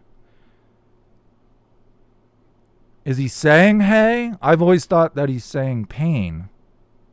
What do you guys think? Pain or hey? Post the lyrics. Yeah, I can do that in the community post as soon as we're done. We won't be on here much longer. I don't want to keep you guys on here forever. I do appreciate you sticking with me and talking to me. And as soon as that fee is accepted by the copyright holder, I'm going to be uploading the Nirvana Unplugged review. I'm pretty excited for you guys to watch it. It's the second video that I really took my time and wrote a script, and even if it gets negative feedback, I'll know, hey, I'll know by what people are complaining about will tell me what to work on. You know what I mean? I've learned to accept criticism, and when a lot of people are complaining about the same thing, then you got to change it, right? You got to change your style. I'm amazed that almost all of the physical evidence from the crime scene, other than the shotgun, is gone or destroyed. Yeah. Greenhouse gone, Cobain gone. This comes from Matt. We don't know what happened to the Barks root beer can, the spoon, the cigar box, all that stuff that could have been DNA tested. They could have swabbed all that stuff. Wouldn't it have been interesting if they did and said, oh, well, not only is Kurt's DNA on this stuff, Callie DeWitt's DNA is on this stuff too, Not necessarily proving anything, but it would say that someone else had access to these things, right? And it would bring up more suspicion. Let's see here. Was just released this month on Amazon. So the Halperin book. Okay. So it's like an ebook. Any more videos on Kristen Pfaff? That's going to be up to Guy Mankowski and Jason Pfaff. I'm waiting for Guy. So he is the... Mankowski is the author. I believe he's a London-based writer.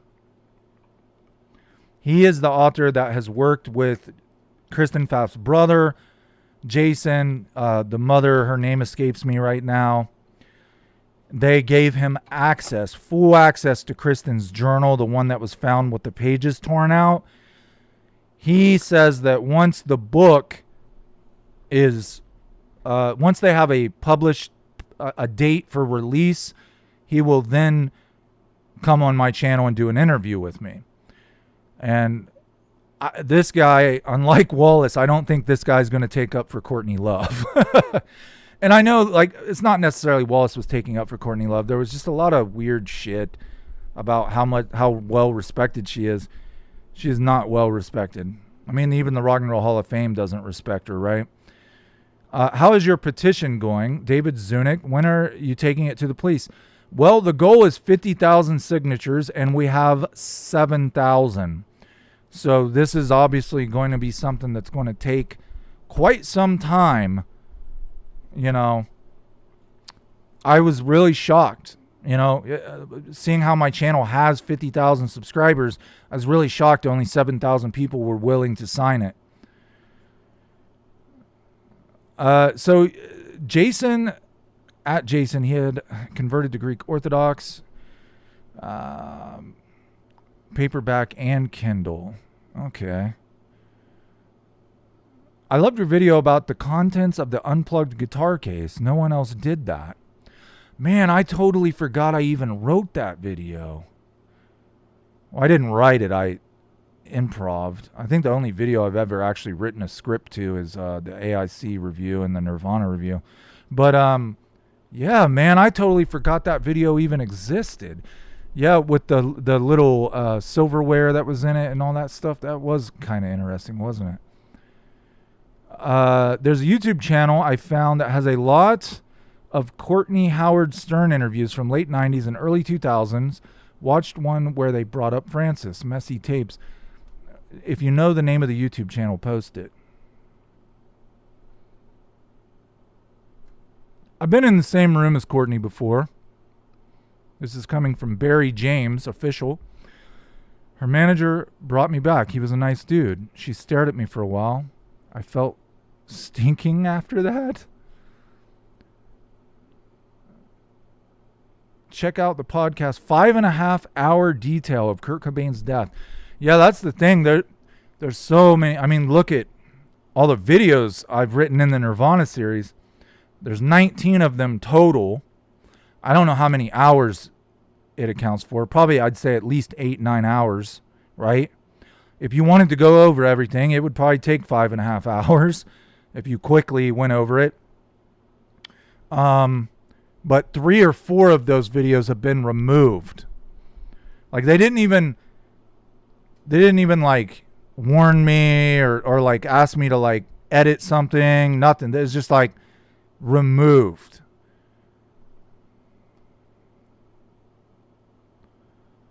I Instagram with Guy. This is Val. I Instagram with Guy. Book has a new agent publisher. No date just yet. TG just says, thank you, American Spy Fox. People gotta sign it, the petition. I will link the petition in this description of this live chat. Yeah, Guy Mankowski is not a fan of Courtney. I think, because he's a professional writer, he tries to mind, he doesn't want to be sued, right? Nobody wants to be sued. So he's careful about his words, but I can tell that he's not a fan of Courtney at all. And I mean, why would he be, Look at the things that he has discovered. He's probably discovered things that we don't even yet know about through Kristen's journal. I'm sure she would have written about Courtney in there, right?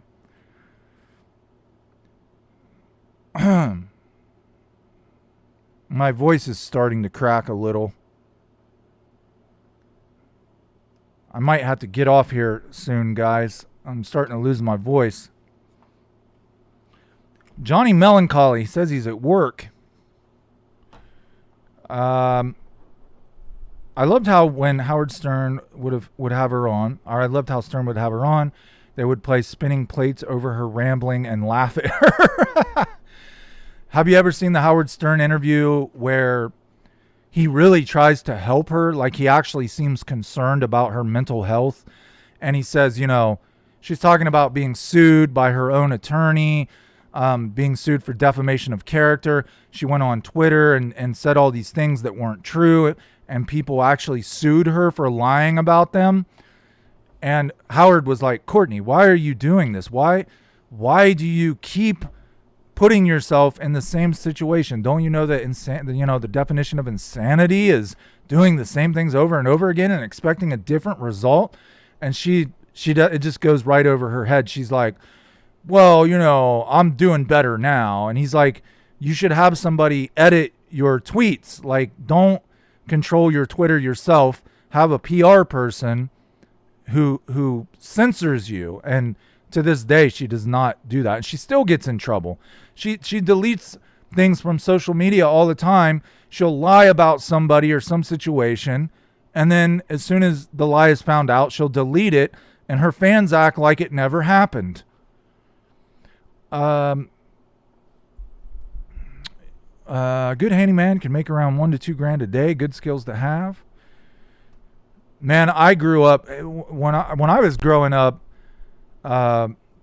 My uncles, starting with my great grandfather, he started this commercial concrete and landscaping business, and that business has grown and has been passed down to my grandfather, to his son, my uncles, like all my uncles and cousins, like every fucking dude in my family works construction for our family's commercial business. But they do commercial jobs. They do like, they travel and they do like they do the landscaping and then pour the footers for like huge buildings, So it's a very lucrative business, but I couldn't do it. Like I grew up, there's pictures of me fucking dragging and forming concrete when I was like 11 years old.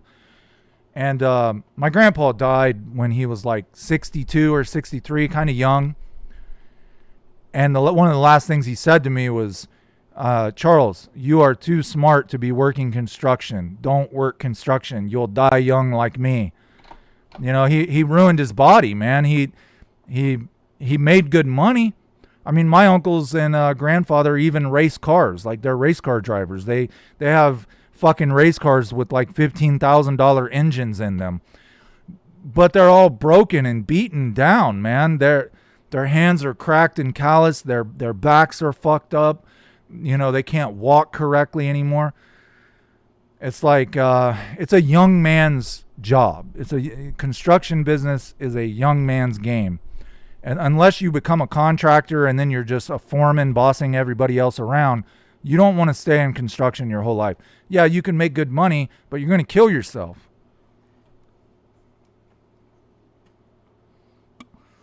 Yeah, Leslie Dalbert, is the link to the petition still on your YouTube videos? Absolutely. I believe I linked it in the Wallace interview videos.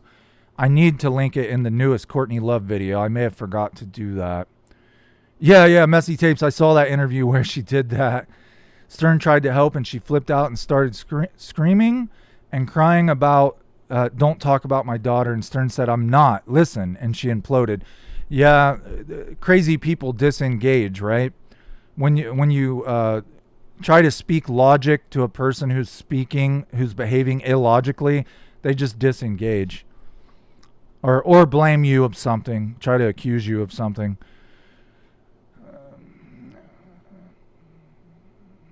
Chris Frederick, does it validate you more that Courtney is likely paying attention and behind these videos being removed? Not that you need it. Your channel is amazing.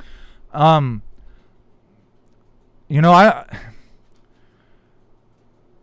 never really thought about it. You know what I mean? I just... This whole thing was kind of an accident, man. Like, I started doing it at the beginning of isolation because we all had so much time on our hands, and I just wanted to know if other people felt the same way I did, and it kind of just happened, you know. Like, I remember being extremely nervous talking to Tom Grant for the first time because I felt like what the fuck do I know? I'm just a nobody. You know, like, it was really weird. Back to what I was saying at the beginning of this live chat is what I'm trying to say is the only limitations people put on themselves comes from them, derives from them. You know, like if you want to write a book, write a fucking book. If you want to be an actress or an actor, send some audition tapes to some production companies. Move to fucking LA.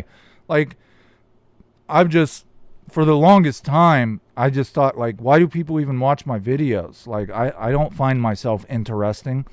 But of course it's the topic, right? It's the research and the topic. But I've just now come to the realization, like, hey, dude, you probably could write a book. Maybe you should do that. And then I thought, like, I was talking to a friend about it, right? And they were like, well, fuck, dude, you've talked to everybody who was involved in the original case. You've got quotes from them. You've got emails from them. You've got messages from them. You've got audio clips. You could very easily write a book. And I was like, shit, you're right. But doing it, actually implementing it is tough. You have to take it chapter by chapter and topic by topic. I hope you guys read the book when it's done. I want you all to have a copy. I'll somehow raise the money to publish it, self-publish it. Hank Harrison self-published Love Kills. And I guess I'm just trying to say I hope that it's satisfying once it's finished, because I'm coming up on the end. That's a lot of what I've been doing recently. A lot of what I've been doing is just writing that book, man. I think people think I'm being lazy and shit, but I'm not. There's a website I'm building, the most comprehensive, detailed website of the Cobain case that will be online. That includes pictures, audio clips, like everything's organized, categorized, and I'm writing a book. Like, I'm not fucking around. Hi, Bella. Sorry, my dog wants some attention. Okay, so are we going to wrap this up? It looks like the comments have stopped. And David Zunick, write the book. I started it. I started the book about 4 years ago. It has evolved into part biography, part conspiracy.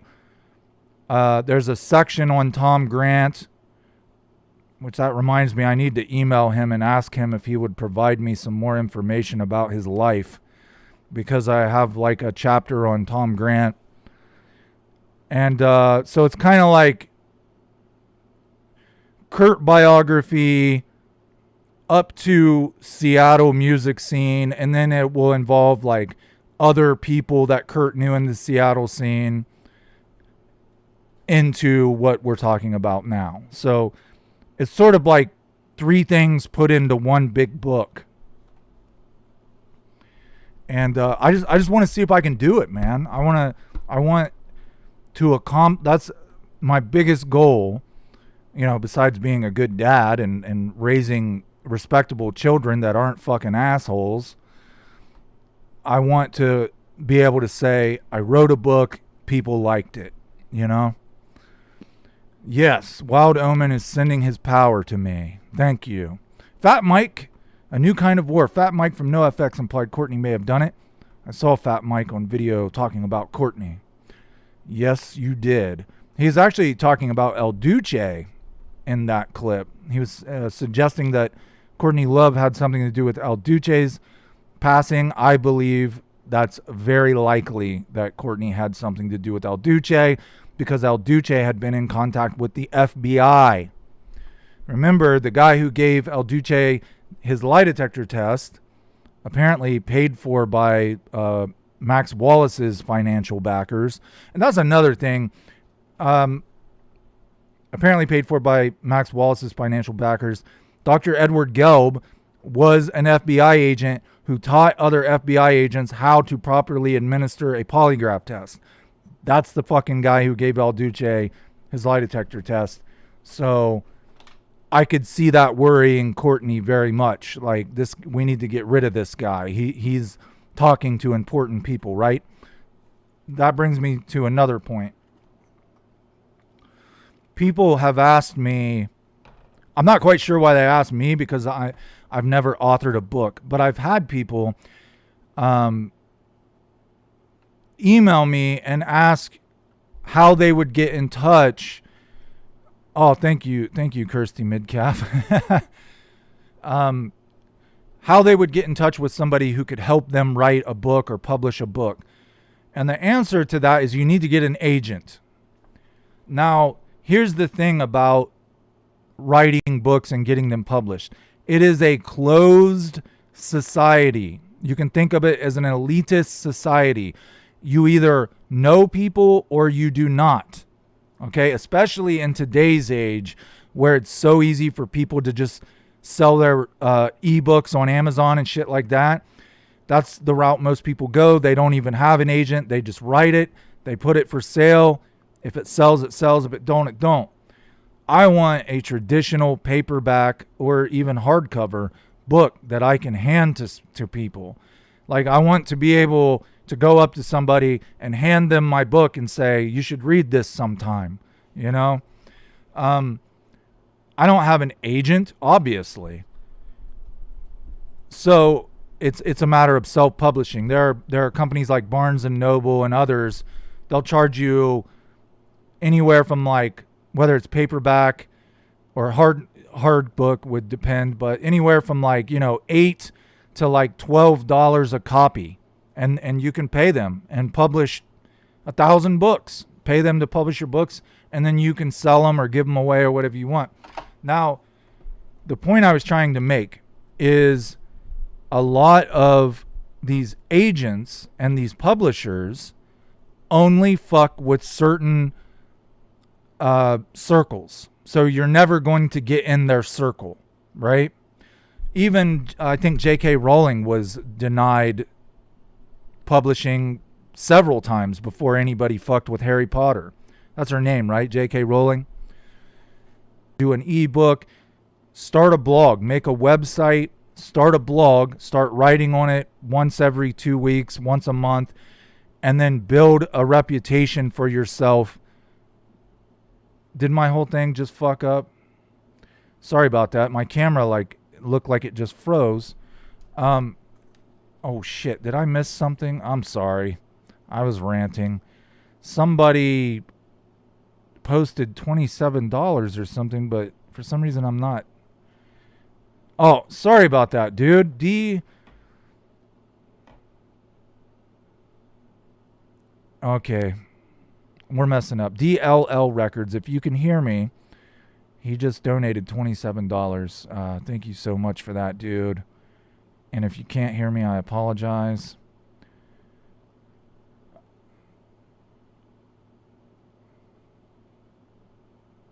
Oh, no, I'm not. Carl Falco, I wish I could support you further. I just don't have it. I'm alone here. Thank you for the job you do. No, I'm not asking for anything, but I appreciate the fact that just being here and talking to me is good.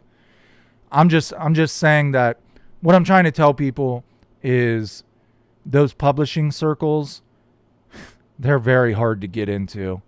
And if you think about it, we're limiting ourselves. Just like Hollywood and all media, there's only a certain percentage of the population who's even being included, right? Think about how much talent is out there. The best songwriters in the world, the best authors in the world, the best drummers in the world. Like these, they're probably no-name people that no one even knows of because they can't get inside some fucking elitist circle. The publishing world is a very difficult one. Now, I think you can go online and find lists of agents and send them copies of whatever you've written, but your best bet is to build a reputation online for yourself. Are you going to do that whole group video chat again? I wanted to do a live chat with patrons where, instead of just, it'd be totally live, everybody could talk to each other, message each other, but there would be more people than me. That would be kind of cool because then I could kind of sit back and watch instead of having to talk constantly. Yeah, Paulie2178, everyone press the like button. Thank you so much. I really think Dave suspects something, and that's why Courtney picks on him in particular. Yeah, it's weird. Wallace told me that he knows people who knows Dave's inner circle and that Dave doesn't believe anything happened to Kurt. But he never said who, number one. And don't you think like Dave speaks in he's so vague, he's so enigmatic, sometimes he sort of implies yeah, I agree with the narrative, but then other times he'll say things like, I know people have questions and I have questions too. So it's like you don't know how he really feels. I think Dave wants to be remembered as a nice guy, and he wants to ruffle as few feathers as he can. You know what I mean? He wants to be the nice guy of rock and roll. Bella Bear, self-publish is the only way. Let's see.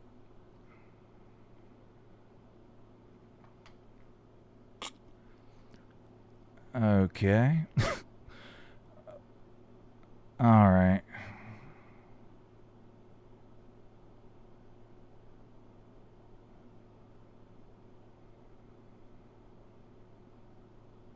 Okay, publishing gatekeepers. Carl Falco. Clicks. Let's see here.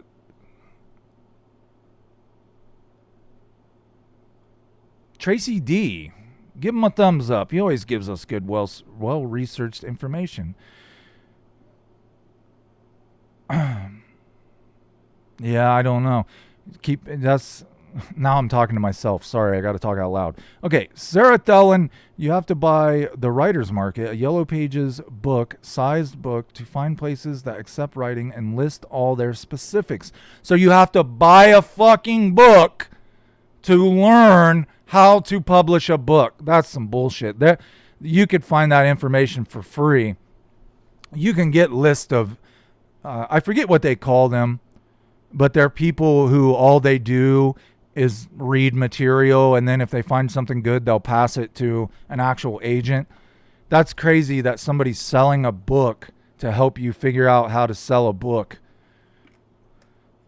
I don't really want my book to be for sale. I just want, if somebody wants a copy, a real copy of the book, you just pay for the the amount that it was published and shipping, and that's it. I'm not trying to like sell it for profit. You know what I'm saying?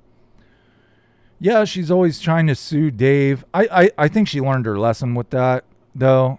City Survivor, with the last time that she tried to do that, and he just turned around and sued her back. He just countersued her. Yeah, Kimberly, take it easy. Have a great night, Charles. Interview Tracy, his first girlfriend. Is that possible? Is she open to it? David Zunick, I cannot find her. I've found Alice Wheeler, who was the first photographer who, I think she made like $100 to photograph Nirvana for Sub Pop. And then they ended up using some of Peterson's photographs anyway. But I contacted Alice Wheeler. She won't respond. Now, there is another YouTube channel that I believe has talked to her, that Daniel dude. I can't remember his name. Maybe some of you guys watch his channel. I'm pretty sure that Daniel YouTuber interviewed her. And I know that Alice was friends with Tracy Miranda. So if I could somehow get in touch with Alice and then get her to give me Tracy's information, when I make it out to Washington, there are a couple stops I'm making. I know it sounds creepy, but I'll find out where she lives and I'll go knock on her door and just be respectful about it and just say, hey, I'm so-and-so, you know, I've been trying to get in touch with you. Would you mind, you want to go get a cup of coffee or something? You know, you never know. She might say, sure, let's do it. So yeah, Tracy Miranda is definitely on my list of places to stop in Washington.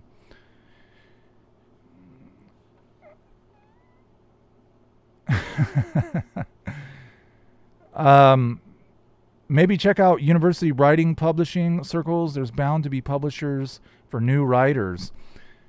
Hey, there was actually I'm too old for that, man.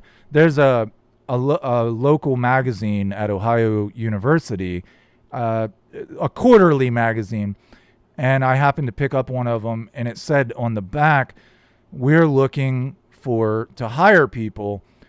And I thought, man, this would be like a great opportunity, right? To just get in on some kind of publishing, no matter how localized or small it is. And one of the things they wanted to hire someone for is for their social media. So I'm like, cool. I do social media. Maybe they would hire me. They basically told me I was too old. So, you know, when you're thinking about those university circles, it's kind of closed in its own right. You know what I mean? Like, these 20-something-year-old kids don't want to work with a 40-year-old dude. Yes, 91 and 94. Seemed like such a cool time for music-wise. I wish I was around then. Bro, you were born in 05. So you're an adult now, though, right? You're 18. So we can talk about crazy shit while you're in here. I used to have a patron who was, he had used his mom's card to become a patron. He was underage. So whenever he was in my chats, I would always, you know, chill out and like not say things I wouldn't want people to say around my children. Lego Rick Deckard, Sarkissian. Daniel Sarkissian. Yes, that's his name. I'm pretty sure Daniel Sarkissian interviewed Alice Wheeler.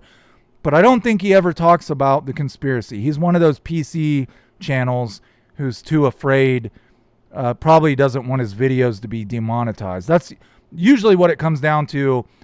People who cover Kurt Cobain or Nirvana, they might actually feel as though, yeah, something probably did happen to him, but they won't talk about it because they're afraid of their videos being demonetized and them missing out on money. So they keep it PC. Late 80s, 90s kid, it was amazing. Dude, I never knew how much the 90s would mean to me when I was in the 90s. You know what I mean? If I knew that it was the last good decade, I mean, think about it. In the 90s, we had to walk up to a girl and ask her on a date. Can you believe that? You actually had Like, boys these days will never know the pain of walking up to a girl, putting your emotions on the line, asking her out on a date, and then being rejected to your face. You guys remember that shit? Nowadays, they make a fake profile with filtered fucking pictures and then simp the shit out of this girl until she pays attention to them. And if they ask her out and she says no, no big deal, you know, I'll just move on to the next profile. Back in the day, we actually talked to women in person. Fucking couscous. Val says Brittany and I are to come to her house for couscous and crackers. It's so funny. We were in Aldi a couple months back or so, and I actually thought of you, Val. I was walking right by some couscous, and I actually thought about that whole live chat where we were talking about that. Come with me, Jeremy Talbert. Come with me to Kurt Cobain's house if you ever come out here. Sure, man. Absolutely. Ann Dixon, if you've ever seen Dave and Chris at the Nirvana Induction Hall of Fame, you know they have an understanding between them. Can't blame them for not wanting any entanglements with Courtney. Bella Bear, what about a downloadable PDF? Then if you get 10,000 downloads, which I'm sure subscribers would help, you could take that info to the people who sign writers. Hey, that's interesting, Bella Bear. That's a good suggestion. Like, I don't know, even if I can only afford to publish one book, you know, I really want a book, something physical. I love books. Like, I'm not just because it's me as a writer. Like, I have a whole fucking library of books. I don't read books on Kindles or whatever. Like, if I want a book, I order the book.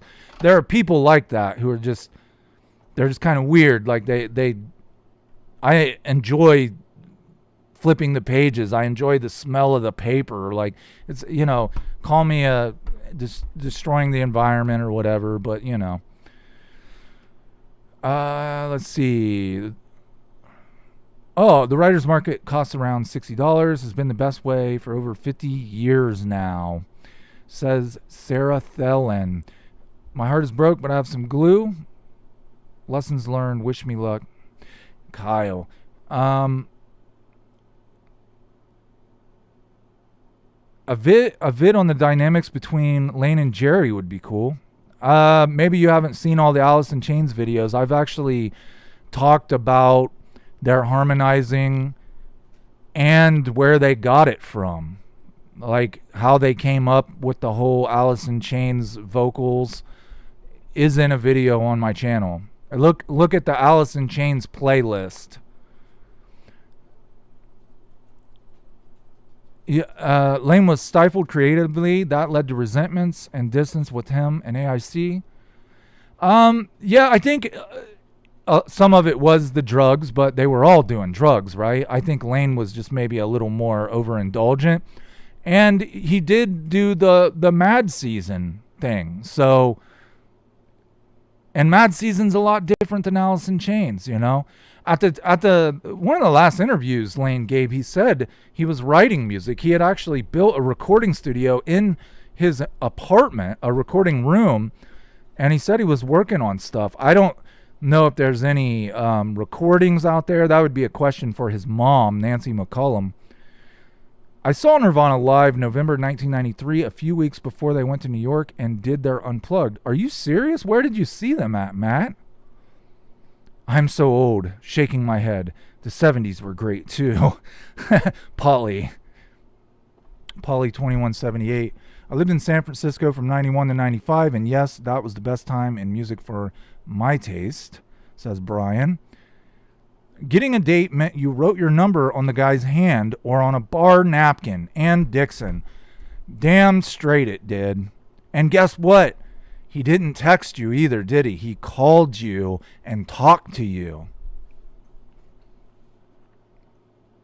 If I was a young guy looking for love, I would do it the old school way, because I think you would stand out more than the other guys, because the other guys are texting or emailing or, you know, liking all of her pictures or whatever, I would be the guy that just calls her on the phone and talks to her.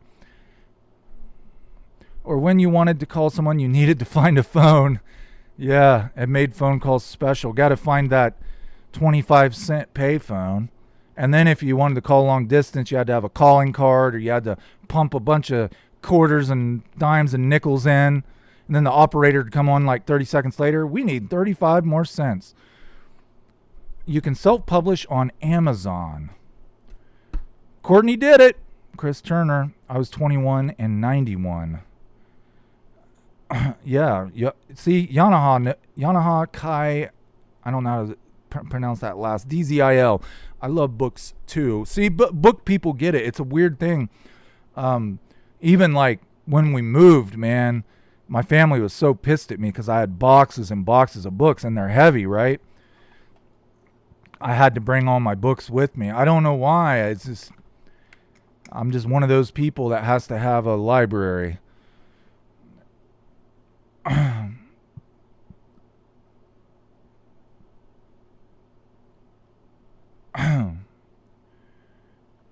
Let's see. Make sure you get it proofread. Yeah, I'll have to have somebody do that.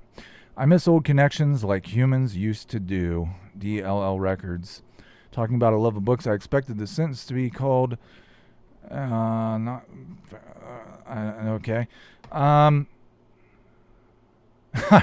Christy, I remember when you still had to pay extra for a long-distance call. Isn't that crazy?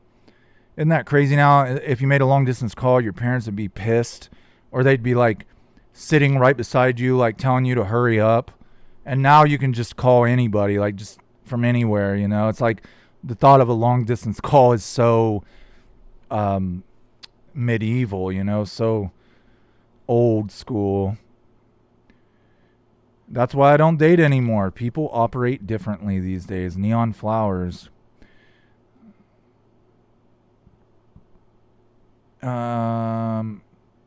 Lane seemed more proud and excited about the Mad Season work than the AIC work because maybe it was more of a creative outlet. Yeah, and it was new, you know. They had been doing Alice in Chains for years. So, yeah, it was more like, I think a lot of Alice in Chains was really Jerry Cantrell, you know. He was definitely the archetype. He was the architect behind the sound, and even like the vocals and stuff came from old shit he learned in high school in choir. So yeah, Lane probably did, you know, I think Alice in Chains was always going to be his bread and butter, but he probably was very proud of Mad Season. I mean, they made some good music too. So here's what I'm going to say. Before we get off here, the first thing I want to do is thank you guys for talking to me and hanging out with me. And thank you for 50,000 subscribers. Again, as soon as that fee is accepted by the copyright holder, this unplugged review will be open for view. I want to hear your honest feedback. If there's anything about it that was boring, let me know. Because my goal with videos is not how many people watch it, it's how long they watched it. That's my big thing. Like, I think most people are their main concern is that number, because the more views it gets, the more money they make. What I'm interested in is the average view duration. Like right now, I don't know how long we've been chatting, but my analytics tell me the average view duration for this live chat that we're in right now is 22 minutes and 38 seconds. That's good. That means most people will sit and listen, right? So I remember this extremely popular YouTuber who gets millions of views bragging that his average view duration on his channel was 3 minutes and 30 seconds. But he only makes like 10-minute videos, right? Now I make 30, 40-minute videos, 25 to 40-minute videos. The unplugged Nirvana is 52 minutes. So my average view duration is longer, and the longer it is, the happier I am, because that means it's not boring to people. They're, you know, it's keeping their attention and they enjoy it. So yeah, that's what I always look for. If you're curious, my average view duration is around 18 minutes, which isn't bad. That's about 50% of the video. Let me go ahead and read some of your quotes here, or your messages, and then we'll see about getting off. Jeremy Talbert, definitely true for Lane and Mad Season. I agree 100%. Remember how we used to have to mile long phone cords on our house phones? Yeah, those curly fuckers, and they'd get wrapped around shit, neon flowers. We would have thousands on the phone bills back in the day. Carl Wagner, a calling card was a prepaid card that used to make long distance phone calls. Some had pretty good rates. I used them to call my friends in England. Wild Omen, thank you for your work. Carl Falco Jr., thank you. Yanaha, I've started making a master timeline of Kurt's life so it can show organically what exactly happened. Yeah, it'll help you.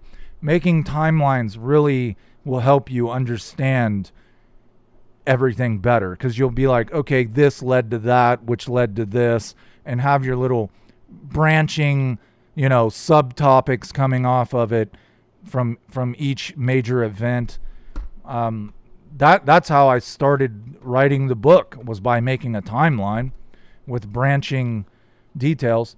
And it kind of like serves as chapters, Mad Season was interesting. Lane was so unwell towards the end. There's nothing of him in some clips. Yeah. Caillou Harris, a shame Billy Corgan's girlfriend was home when Courtney knocked on his door, because if she wasn't, maybe Kurt would have married Lori and Toby, and he would still be alive. Yes, you're right. The only reason she went to that Chicago concert, what was it called again? Shit, I don't remember. You guys know.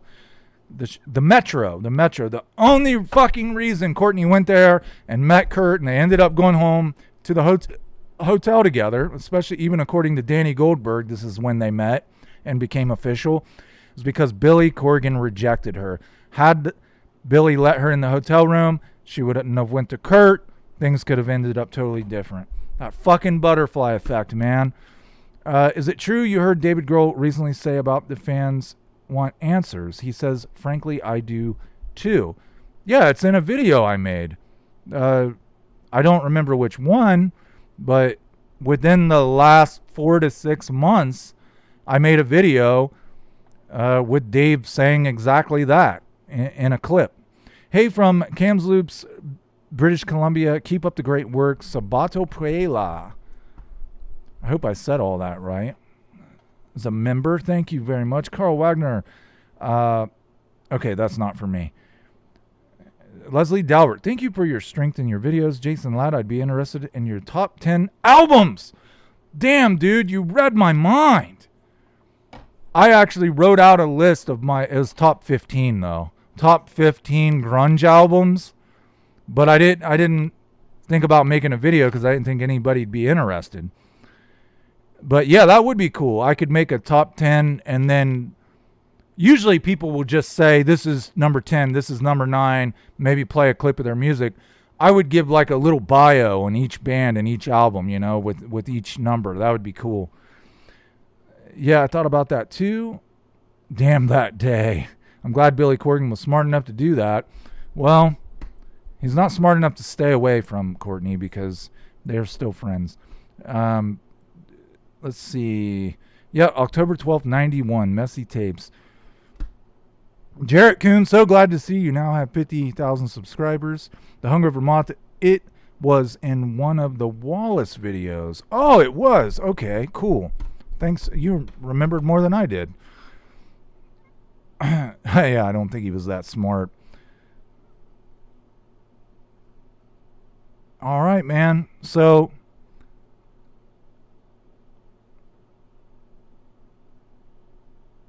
all right. We will go ahead and wrap this up. And I had a lot of fun talking to you guys.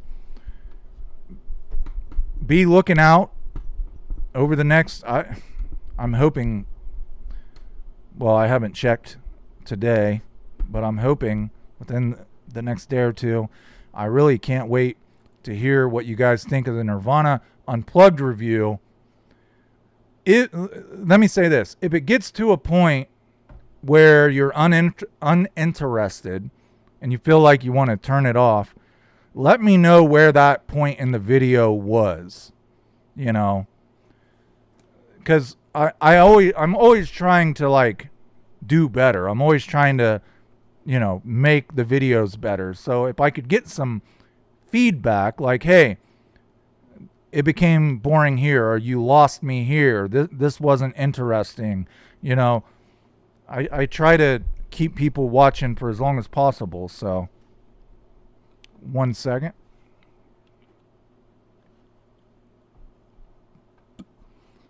So guys, it's the sun is going down, but I have a light. Another good video that I thought of was investigating Kurt's lyrics, but I thought that might piss people off. You know, people never want, like, I have a way that I interpret Kurt's lyrics. You have your way that you interpret Kurt's lyrics. But I thought maybe that would piss people off. Like, why do you think that the way you interpret the lyrics is the best way to interpret them? You know what I mean? It would just be an opinion video. I've really wanted to do that kind of video for a long time. But if everybody would go ahead, say goodbye to each other, and I'm sure you can continue typing in the chat for a couple minutes after the stream has ended. And I'll stick around for a couple minutes as well.